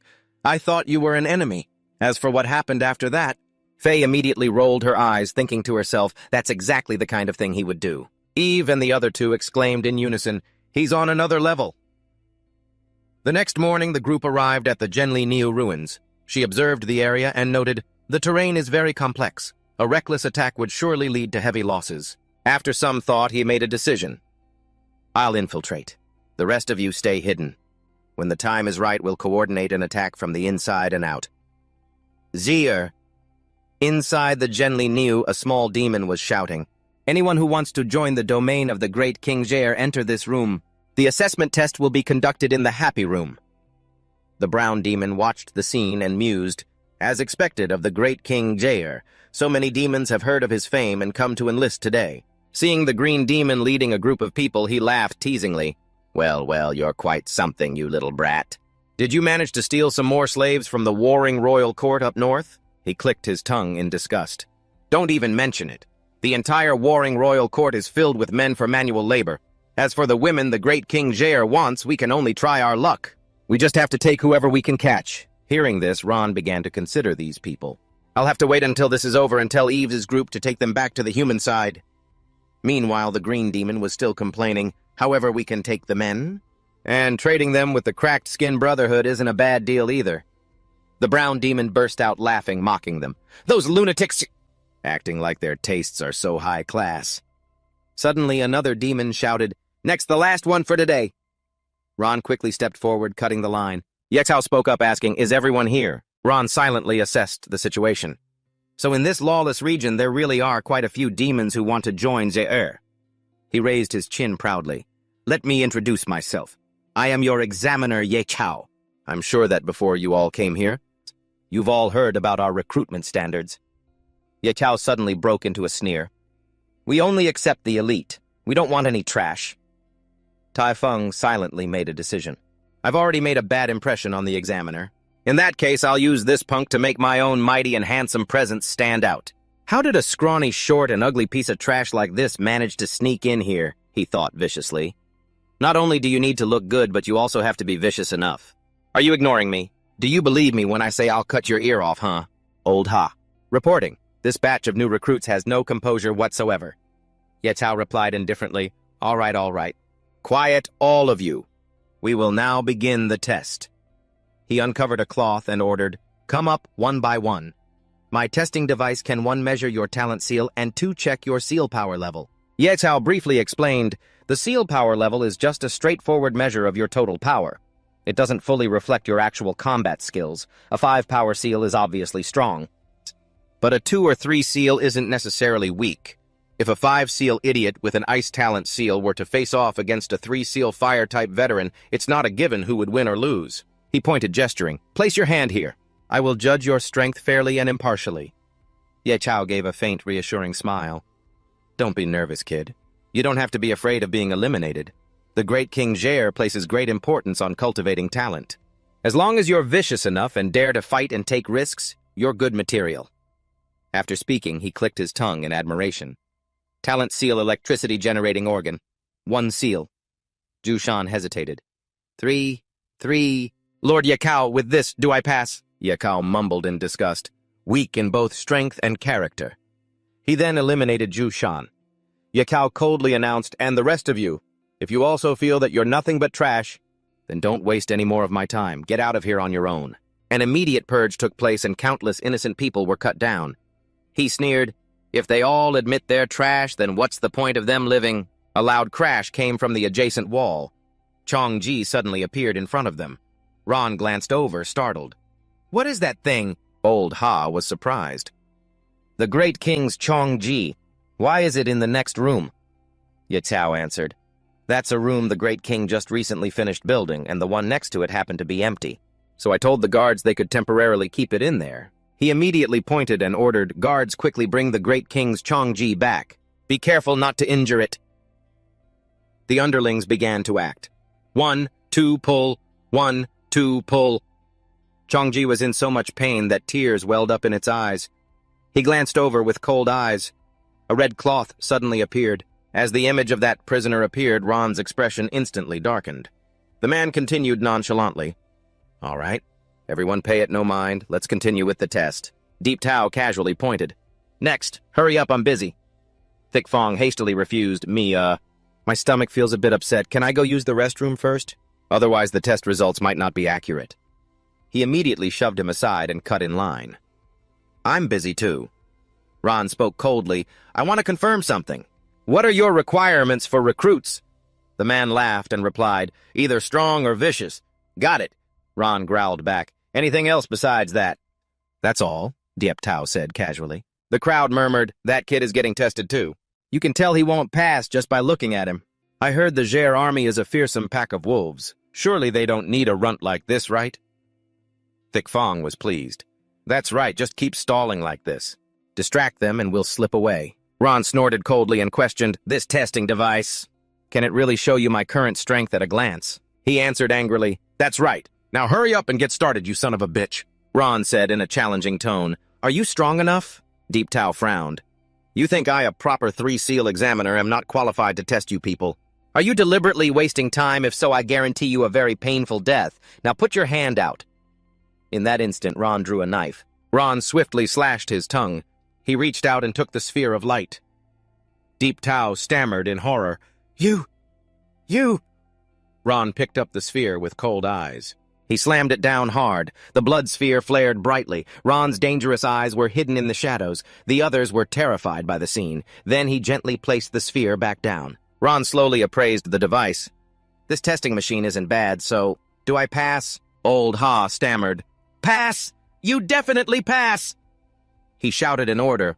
All qualified new recruits please enter the barracks to rest, but do not leave. Be ready for orders and prepare to be inspected by the Great King Jair. Ron quietly walked in and took something out of his pocket. The scene flashes back to a few hours earlier. Ryan cautiously reported Lord Ron. If you write on the original scroll, the copy in my hand will display the content in real time. Talent copier seal user copies items in real time. He casually instructed, you guys hide carefully outside the camp. I'll use this first. Damned, to maintain contact with everyone. Then Ron slowly wrote, I have infiltrated Gen Ni Niu. Outside Gen Ni Niu, in a hidden cave, the man shouted excitedly. Lord Ron has sent a message. The letter says I have infiltrated Gen Ni Niu. Wait for my signal. I've prepared 2 options. Everyone stared at the paper. It read, 1. Investigate Jair thoroughly. 2. Find a way to isolate Jair, then we'll surround and kill him together. 3. Tai Shan frowned. Where is that exceptionally skilled new recruit the great King Jair has specifically requested to see him? Old Ha quickly whispered, "This way, follow me." At that moment, Ron was sitting silently in a room. He asked casually, "Has he been searched?" The old man replied with difficulty, "No, I didn't dare." Tai Shan roared, "New recruit, stand up, search him!" Ron stood up nonchalantly. "Be my guest." Ron stood still as Tai Shan searched his body. He snorted coldly and muttered, "No suspicious items. Follow me, new recruit. The great king wants to see you." Ron quickly agreed. "All right, lead the way." The time shifts. 1 minute earlier. Ron was using a healing spell on his arm. The wound closed up. Outside, a bell rang urgently. "Yes," Tishan said as he walked. "Great king." "That new recruit has been brought here." The man casually ordered, "All right, you are dismissed." Hearing this, he immediately turned and left. "Yes, sir." Ron frowned, thinking to himself, using his own arm like that. So this is Rhea. In the dark room, the sound of a stringed instrument echoed. A ferocious face appeared. A hand glided gently over the keys. The sound streaked through Ron's mind. Suddenly, the melody became urgent. Great King Jair stood up and asked, "So you've arrived?" "Don't pay any mind to this. Every time I have the urge to slaughter, I play this instrument to suppress it. There's no need to be tense. This is just a normal meeting. What are you curious about regarding our demon army? You want to learn more, don't you?" Ron slowly replied, "I have nothing I want to learn. I'm just curious why the great king would want to suppress his desire for slaughter." Outside, there was a commotion. "You damn bandit. You've always opposed the great king. Today we finally caught you," the man calmly explained, "because I am trying to be a demon who does not kill." Ron let out a scornful laugh. "That's like a baby crying for milk. We demons were born to kill. How can you go against your own nature?" A mysterious voice rang out. "That's right. It is the instinct that the demon emperor planted in our bloodline. We are invincible among all living things in this world. But I will make my own choice," Jair continued. "All right, then. Now it's my turn to question you. Have you ever heard the piece of music I just played before?" He slightly raised an eyebrow and answered calmly, "I don't understand the music of you humans." Suddenly, the man lunged forward to attack, and Chiet Ni roared, "Liar! When I played the wrong note, you clearly frowned." Shinha suddenly ran over to show off, "Isn't the Dan I wove beautiful? Let me put it on for you, Dad. These flowers match the color of your skin." I couldn't bear to pick them, so I sat beside them and waited for them to fall on their own. I waited for a very, very long time. The man coldly slapped her straight across the face, his attitude filled with disgust. "I've told you countless times. Don't run around all over the place, don't you understand? Are you deaf? You can't even follow such a simple order. Humans, how are you harder to train than dogs?" Seeing this, he was startled. Sina cried and begged, "Dad, don't hit me, I was wrong. Don't hit me!" The man angrily emphasized, "And another thing," Chietni said with contempt, "you are not allowed to call me Dad, you lowly slave." Just then, Thiet San ran in. "My king demons are flying in from the east. It looks like the evil dragon from the rumors." The man swung his arm and threw her forcefully aside. "The infamous evil dragon? I fear this visitor does not come in peace. Today is a good day to meet him." "Yes, sir." "Sina, go back to the basement on your own." Sina stammered, "Yes, yes." Chietni suddenly gave an order. "This new soldier, I'm very pleased with him. You take him back to his quarters." He quickly agreed. "Yes, sir." Ron moved behind Thiet San. His gaze coldly flickered over to Ron, then followed Sina's retreating figure. Merovius yelled, "The 9 princesses and the caged dragons, where did they escape to?" "Even though it's just an act, if we lose them, it won't be easy to answer for." Chietni advanced to the top of the tower. Suddenly, a rock appeared. Chietni picked up the stone, his aura filled with killing intent. His eyes widened. "On top of that bell tower, there's a strong wave of pressure force." Chietni immediately threw the rock in retaliation. Merovius gracefully dodged it. The sky gradually darkened. Ron stood below, looking up. "I must take back this power." A subordinate cheered excitedly. "Great King Chietni is mighty, that evil dragon has fled," Chietni reminded them. "Don't let your guard down. Tell the sentries to brighten the barrier a little." On the platform, a subordinate shouted enthusiastically, "Sentries, all of you pay attention." He silently sized up this Chietni fellow. "A formal army has appeared. They've established a decent system of sentries and communication."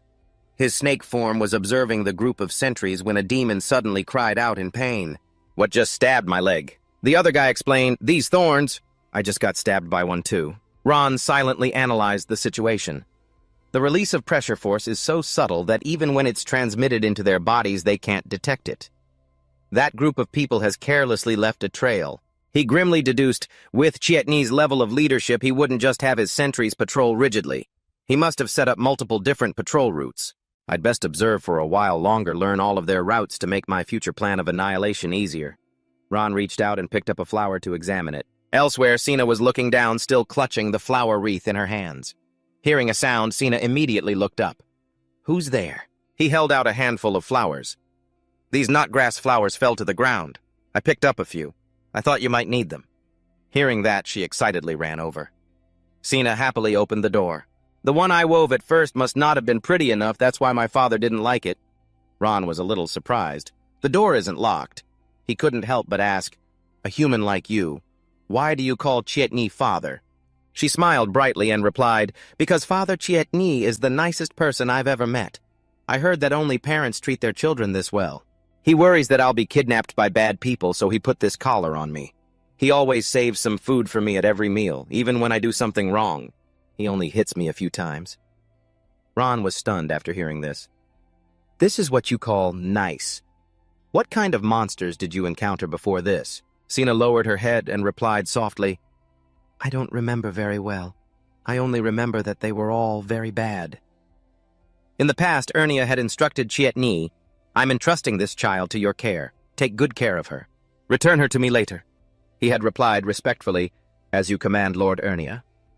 She recalled pensively, ever since I was little, Father Chietni has always been good to me, but I always make him worry. He couldn't help but feel sympathy. This poor girl. She doesn't even realize that Chietni is treating her like a slave. But Ron was still curious. Don't you want to leave Chietni just for a little while and explore the world outside? There are a lot of kind people out there. You could make friends with them and do many more interesting things.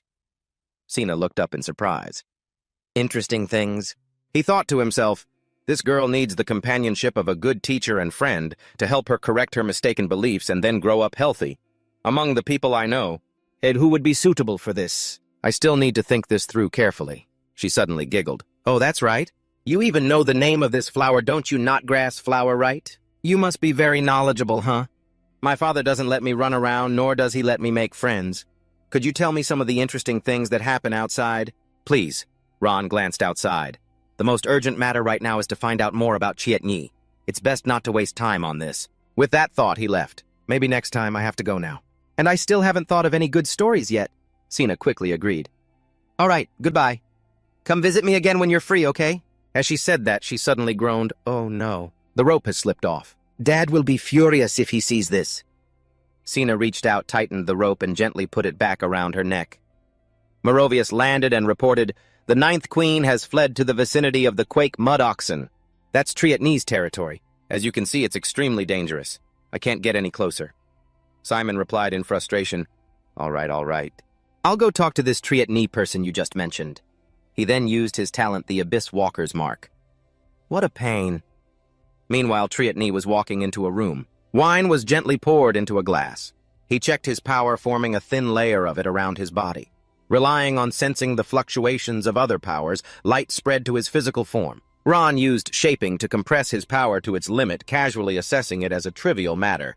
He suddenly spoke up, come on out, stop hiding. Did you think I wouldn't notice you? His physical form suddenly froze. Chietni turned his back to the puddle of water. Simon emerged, sneering, so ugly. You must be the leader of this ugly demon tribe. It's Chietni. He sat arrogantly questioning him. For a normal human to enter the lion's den all alone, very brave. But I bet you didn't come here. And just to yell at me, did you? The old man snorted coldly and announced, I just came to let you know. The evil dragon and I are only here looking for someone. We have no interest in you. Let's just mind our own business. Chietni's voice grew grim as he emphasized, sneaking into someone else's house and then demanding your own rights. You've got some nerve, old man. His tone was filled with killing intent. So undisciplined. Simon roared in fury. Don't be so shameless at this distance. I can take down a brute like you in less than a minute. Suddenly, Matthias's voice came through.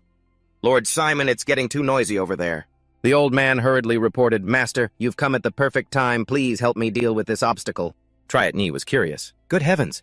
This is... Could it be a treasure passed down from the great Republic of Yuli? A magic lamp that can traverse space?" Simon immediately grew smug. "Scared now, it's too late." But then the man said nonchalantly, "What a coincidence! I have one too."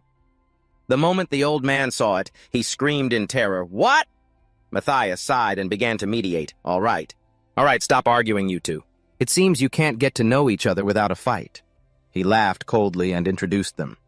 "Triatni is a capable subordinate who helped me assemble an army. And Simon, you are also a capable subordinate who helped me capture the hostage. You're all allies, not enemies." The two of them called out in unison, "Master Matthias!" Ron immediately realized that the one who hired Maravinson to capture the princess and the person commanding Triatni were both this man. The situation is getting more and more complicated. Matthias began to reconcile them. "One of you is my rook," he said, grabbing one man's hand, "and the other is my bishop. My game can only continue if everyone stays in their positions." Praised Simon was overjoyed. "Brilliant, master, with you here overthrowing the usurper Haonya and restoring the true lineage of Andia. It is only a matter of time." Matthias nodded in agreement. "Indeed. That's right, Triatni, I heard you're hunting 4 assassins." Triatni quickly reported, "The giant woman and 3 short-horned demons. Although I repelled them earlier, I didn't pursue them out of caution. Instead, I issued a bounty to the other gangs asking them to help me eliminate this threat." Without a second thought, he ordered, "Retract the bounty. You don't need to worry about them anymore." The man hesitated slightly, but Matthias suddenly stroked Triatni's head. He laughed coldly, admonishing him, "Be a good boy and listen. Don't give me any buts. I heard from your old master Ernia that you were very well trained. That's why I was willing to buy both you and all of his magical toys. Don't you worry me, all right?" The man's hand trembled with rage. "I understand, but I hope you won't forget that you once promised to give me back my freedom." A murderous glint flashed in Matthias's eyes. "That's right, freedom. I wonder where Ernia got so many of these magical items. So many of them. If I need to, I'll crush this half. The other half he implanted in your head will also shatter, blowing your head to smithereens. Don't worry. When I win this game, I'll give the other half back to you. You'll be free then. Isn't just the thought of it." "Enough to make you jump for joy! All right, no more nonsense. Lord Simon, you and the evil dragon are to act at your discretion." Before disappearing, he added a reminder for Triatni. "Let's go to your favorite consort's chamber. I've brought you some new women." Jia reached out and took the lamp, obeying the order. Simon immediately made a request. "Get me a guest room. I'm sick of sleeping out in the open." Jia didn't refuse. "Wait a moment, I'll have my subordinate arrange it." Seeing this, Ron thought to himself, Jia is about to leave. I have to follow him and see what's going on. His body moved gracefully as he followed. Ron hid around a corner, secretly observing. The man was standing before the favored consort. Matthias suddenly asked, "Is it about to give birth?" Jia immediately replied, "That's right. It's creating a glowing red orb." The egg suddenly moved, its shape slowly changing. A hand suddenly broke through the shell. A bizarre creature crawled out. "Solomodus, please give the order." Beside it were countless identical eggs. He laughed in praise. Not bad at all. This is a method I researched. These human-demon hybrids are all born with the traits of the demon race reaching maturity just seconds after birth, and they won't be difficult to command despite their intense bloodlust. They are born with true power, a desire for strength, and can reproduce at the speed of an entire legion. The strange creatures cried out. "Solomodus, please give the order," Matthias remarked. "Train these things well. When I need them, I will use the teleportation lamp to summon them." "Oh, that's right. There's also the process your demon race must go through after birth. Give me the short version," Jia reported. "By decree of the revered demon emperor, Solomodus Lord Matthias is your supreme commander, and I am your second in command." The new creatures and the others all shouted in unison, "We obey, we obey, we obey, we obey." He calmly gave an order. "As for these defective products, you can just destroy them yourself, Jia. Sometimes I truly have to marvel. Your demon race has such artistic talent, like rough stones waiting for the skilled hands of an artisan, a master with the vision and taste to mold them into works of art." The man snorted in response, "I don't know the first thing about art." At the Velvet Hill Estate, the fiefdom of Lord Matthias. Matthias laughed and chided, "You have no sense of romance at all." Outside the gate, countless people were entering. Clara smiled and marveled. "I never thought orphans like us would be chosen by a lord from the former dynasty to come here and serve him." Nora also clenched her fists and cried out, "That's right, sis! If someone takes us in, we won't have to go hungry anymore," Emma interjected dejectedly. "It's probably some perverted, stinky, ugly old man. Who else would want us? Outcasts that nobody would care about even if we died. We can only grit our teeth, endure, and serve him." He quickly approached to greet them. Matthias smiled gently and began, "A pleasure to meet you, ladies." She blushed bright red, wondering, "Who is this person?" Suddenly appearing, a flustered Clara stammered, Are you Lord Matthias of the First Aeneas dynasty, the one who has agreed to take us in?" He smiled and confirmed, "Indeed I am." The moment she saw Matthias, her older sister exclaimed, "No wonder he's from an old noble family. He has such an air about him." Her younger sister gushed excitedly, "He's so handsome." Emma also nodded in agreement. "He's completely different from the nobles of the Second Dynasty now, who only know how to use swords and fight demons. Plus, he's so handsome." Nora eagerly stepped forward to express herself. "We are truly, truly grateful to you, sir." Her older sister's eyes also lit up as she volunteered, "My lord, I'm very good at serving others. Please let me be your personal maid." He smiled gently. All right. Now I need you all to stand close together." The girls all wore expectant expressions, each one a little shy. A sudden power pulled them in, distorting their forms. He didn't hesitate to wave his hand, unleashing his innate gift, flesh art seal mixed pigments. Another pet was created. Matthias reached for the lamp. He stood there, sucking the pet into the lamp. It was immediately teleported to another dimension. Matthias spoke, reminding him, "You shouldn't be so cold to this new favorite of yours. All right, that's enough for today. I still have a ball to attend." The man replied, "I will put the magic lamp back in a quiet place so as not to disturb you, sir." At that moment, a portal suddenly opened. Ron stood in a corner, watching quietly. He used his healing magic on them, but his power had no effect. The healing spell was nullified. It couldn't turn them back to their original forms. Nor could he cut each of them out to treat them individually. That guy's innate seal, it has fused them into a single entity, one individual creature. Ron suddenly frowned at the sound of a noise. Chietni cruelly threw Sina to the ground. He commanded coldly, "Show me what the numbers on your neck are." She innocently removed her collar. Chietni reminded her with frustration, "You must remember not to reveal these numbers to outsiders, especially not the boss Matthias. He's a bad man and will take you away." Sina replied without a second thought, "Sina understands." Hearing this, he was lost in thought. Although the nun had said that the Sea of Blood Mountain of Corpses was not a unique innate seal, he never expected there to be another person in this world who possessed it besides himself. The man sighed, disgusted every time he thought about it. "I risked my life for freedom while you have such great power. Freedom is within your reach, yet you fundamentally don't want it." She suddenly placed a flower crown on Chietni's head. Sina smiled brightly and said, "I'm scared of freedom. I won't get to see Daddy's happy face anymore." But the man's face remained utterly cold. Chietni urged her resentfully, "Stop talking nonsense. Let's get to the main task.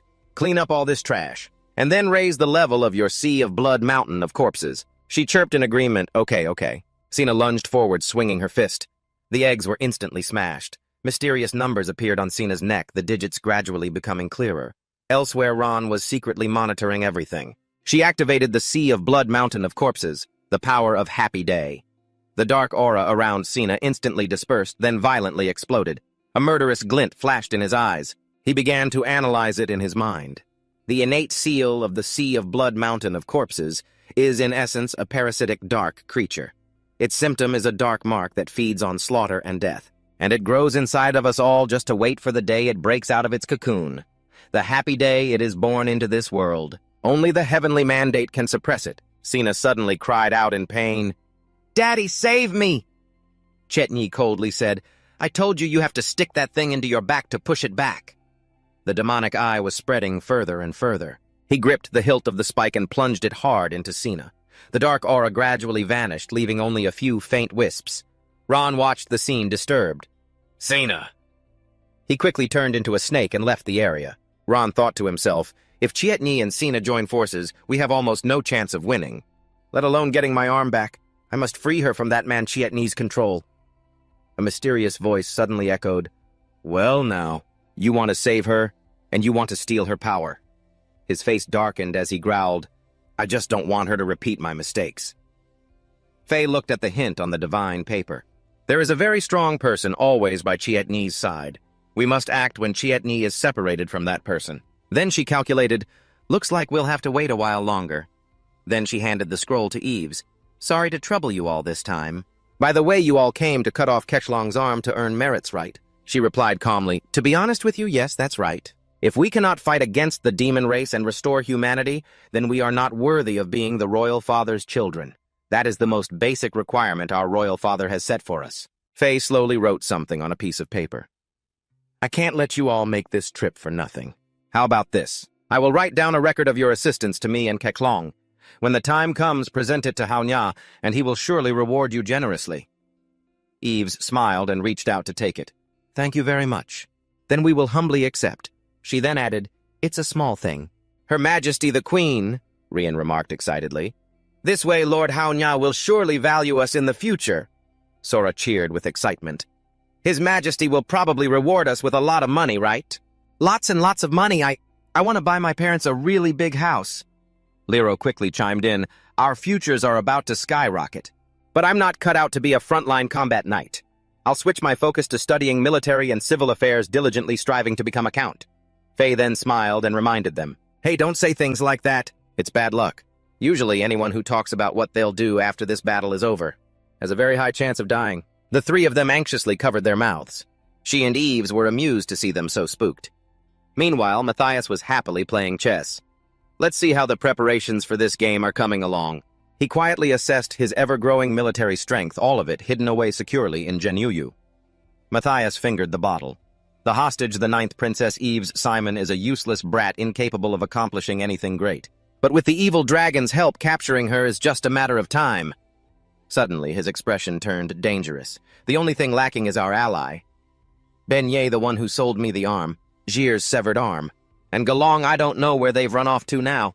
There's no trace of them at all. I can only rely on that guy. At a vast ruin 1 year ago. The White Deer City ruins." Simon walks behind Matthias. "That eternal demon king, Geezer. Is he really going to come here to meet us?" He reassured him, "Don't worry, I've already contacted him. His handwriting in the letter is very elegant, like a well-mannered, educated person. I believe he won't easily break his promise." Suddenly, a small ball gently rolled near Matthias's feet. He frowned, looking closely. Two, sitting in a wheelchair, spoke softly. "Excuse me, could you kick that ball back to me?" Matthias cheerfully bent down and picked up the ball. He calmly made a request. "Let's get straight to the point. Your injured half, Gay Long, cannot be healed, but my hidden talent can help you attach a new limb." However, Matthias carefully gave Simon a hand signal. He's definitely not alone. "You stay alert. If there's any movement, we run immediately." He smiled and walked forward. "The secret gift I prepared for you is Gaylong's severed arm. It happens to be a left arm which you can use." But Tu refused in a low voice. "This is a matter of personal vendetta. I will not accept it." Matthias was silent. Then he smiled and handed over the ball. "In that case, I will help you find other suitable limbs. At the same time, I hope that as the great eternal demon king, you can help me out a little when I need it." Matthias in the present fingered a chess piece. "Haonya, you should really thank your momentary mercy from over 25 years ago for not pulling us up by the roots. Old officials from this previous dynasty like us." Haonya, helpless, held his head. "Enough! Don't let anyone else die. The remaining nobles of the old dynasty like yourselves.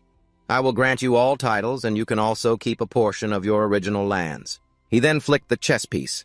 "Once this game has started, it's not something you can just stop by saying you won't play." Meanwhile, Sina is happily drawing on the wall. She turns and chirps, "You're here again." Sina quickly approaches Ron. His expression is serious as he looks ahead at the drawing of 3 people happily holding hands. Sina excitedly urged, "Have you thought of one yet? Any interesting stories from outside?" Ron slowly sits on the ground. "Do you know about White Deer City?" She immediately replied, "I've heard Dad and the others talk about that place. It used to be the richest and most developed city. Even the streets were paved with white stone." He bowed his head, lost in thought, saying nothing. Ron began to speak slowly. I suddenly remembered someone's story. Maybe you and he have a few things in common. Flashback to 33 years ago.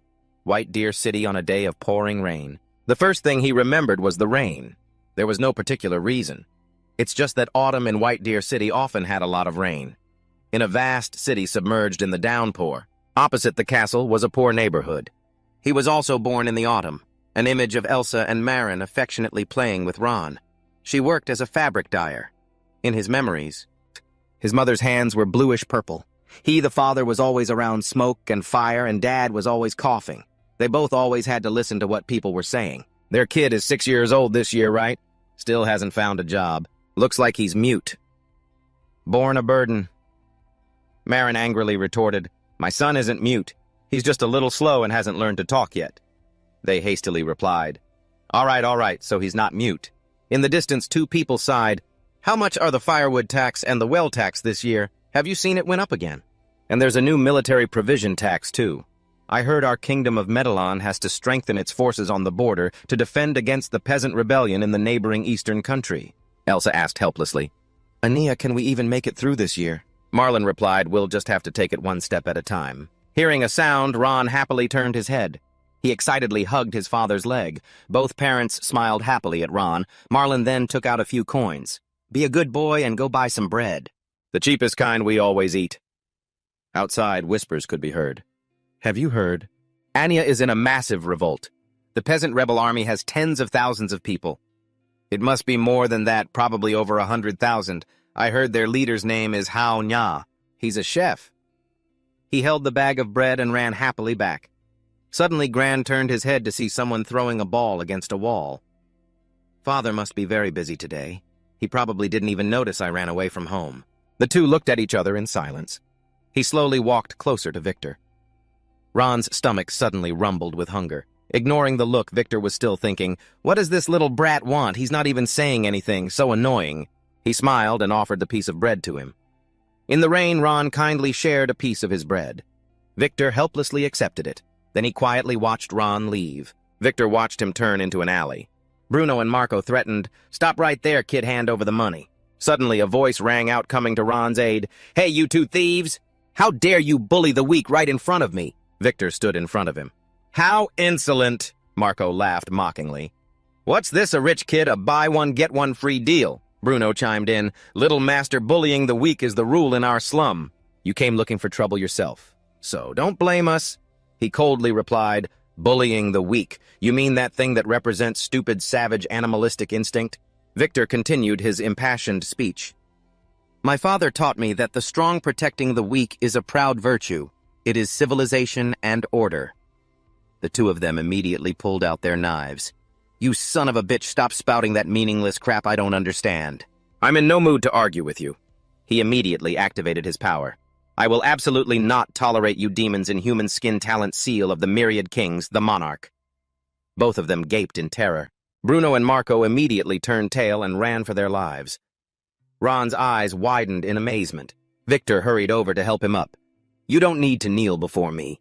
Protecting the weak like you is what I'm supposed to do. Then he smiled and added, Besides, I should be thanking you. This rain just won't let up. The two of them happily snacked on bread. And just like that, Victor and Ron became acquainted. Winter. The two of them played together. Spring. The two were always inseparable. Summer. Two sets of footsteps hurried through the rain. He ran behind him. Slow down, you mute kid. Are you trying to show me something cool? What's the rush? Over here. Everyone is watching an execution. Victor and Ron climbed onto the city wall. To be honest, I hate being around so many people. I'd rather be in the library reading the classics. He looked in the direction he was pointing. A man was being hanged. This criminal committed multiple thefts and has been sentenced to death by hanging. He struggled in agony. The man's eyes bulged as he screamed violently. Ron watched the scene intently, while a horrified Victor clamped his hand over his mouth. Then he began to vomit violently. A moment later, Victor turned around and declared, I'm never coming back here again. You shouldn't come here to watch executions either. As he walked away, he added, I think the law is too harsh these days. If I ever get the chance, I will definitely try to reform it. The city was a gloomy scene under the rain. A ball was thrown hard against a wall and a hand quickly caught it. Victor turned and waved.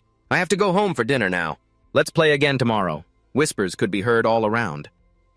There's a rumor that some merchants in White Dew City are secretly colluding with the peasant rebel army. From Anya.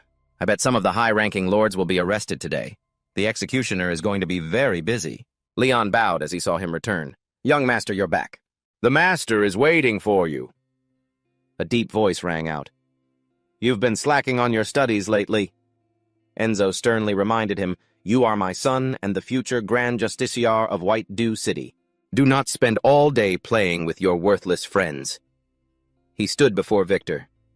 You have 1 week to memorize Volume 3 of the Laws of the Medellin Kingdom, and you are not permitted to leave the house until you have. He bowed his head and replied, Yes, father.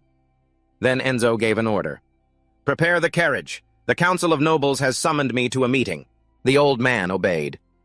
At once, my lord. The ball bounced up into the air. Ron played with it as he walked. Suddenly he was pushed over by Romano.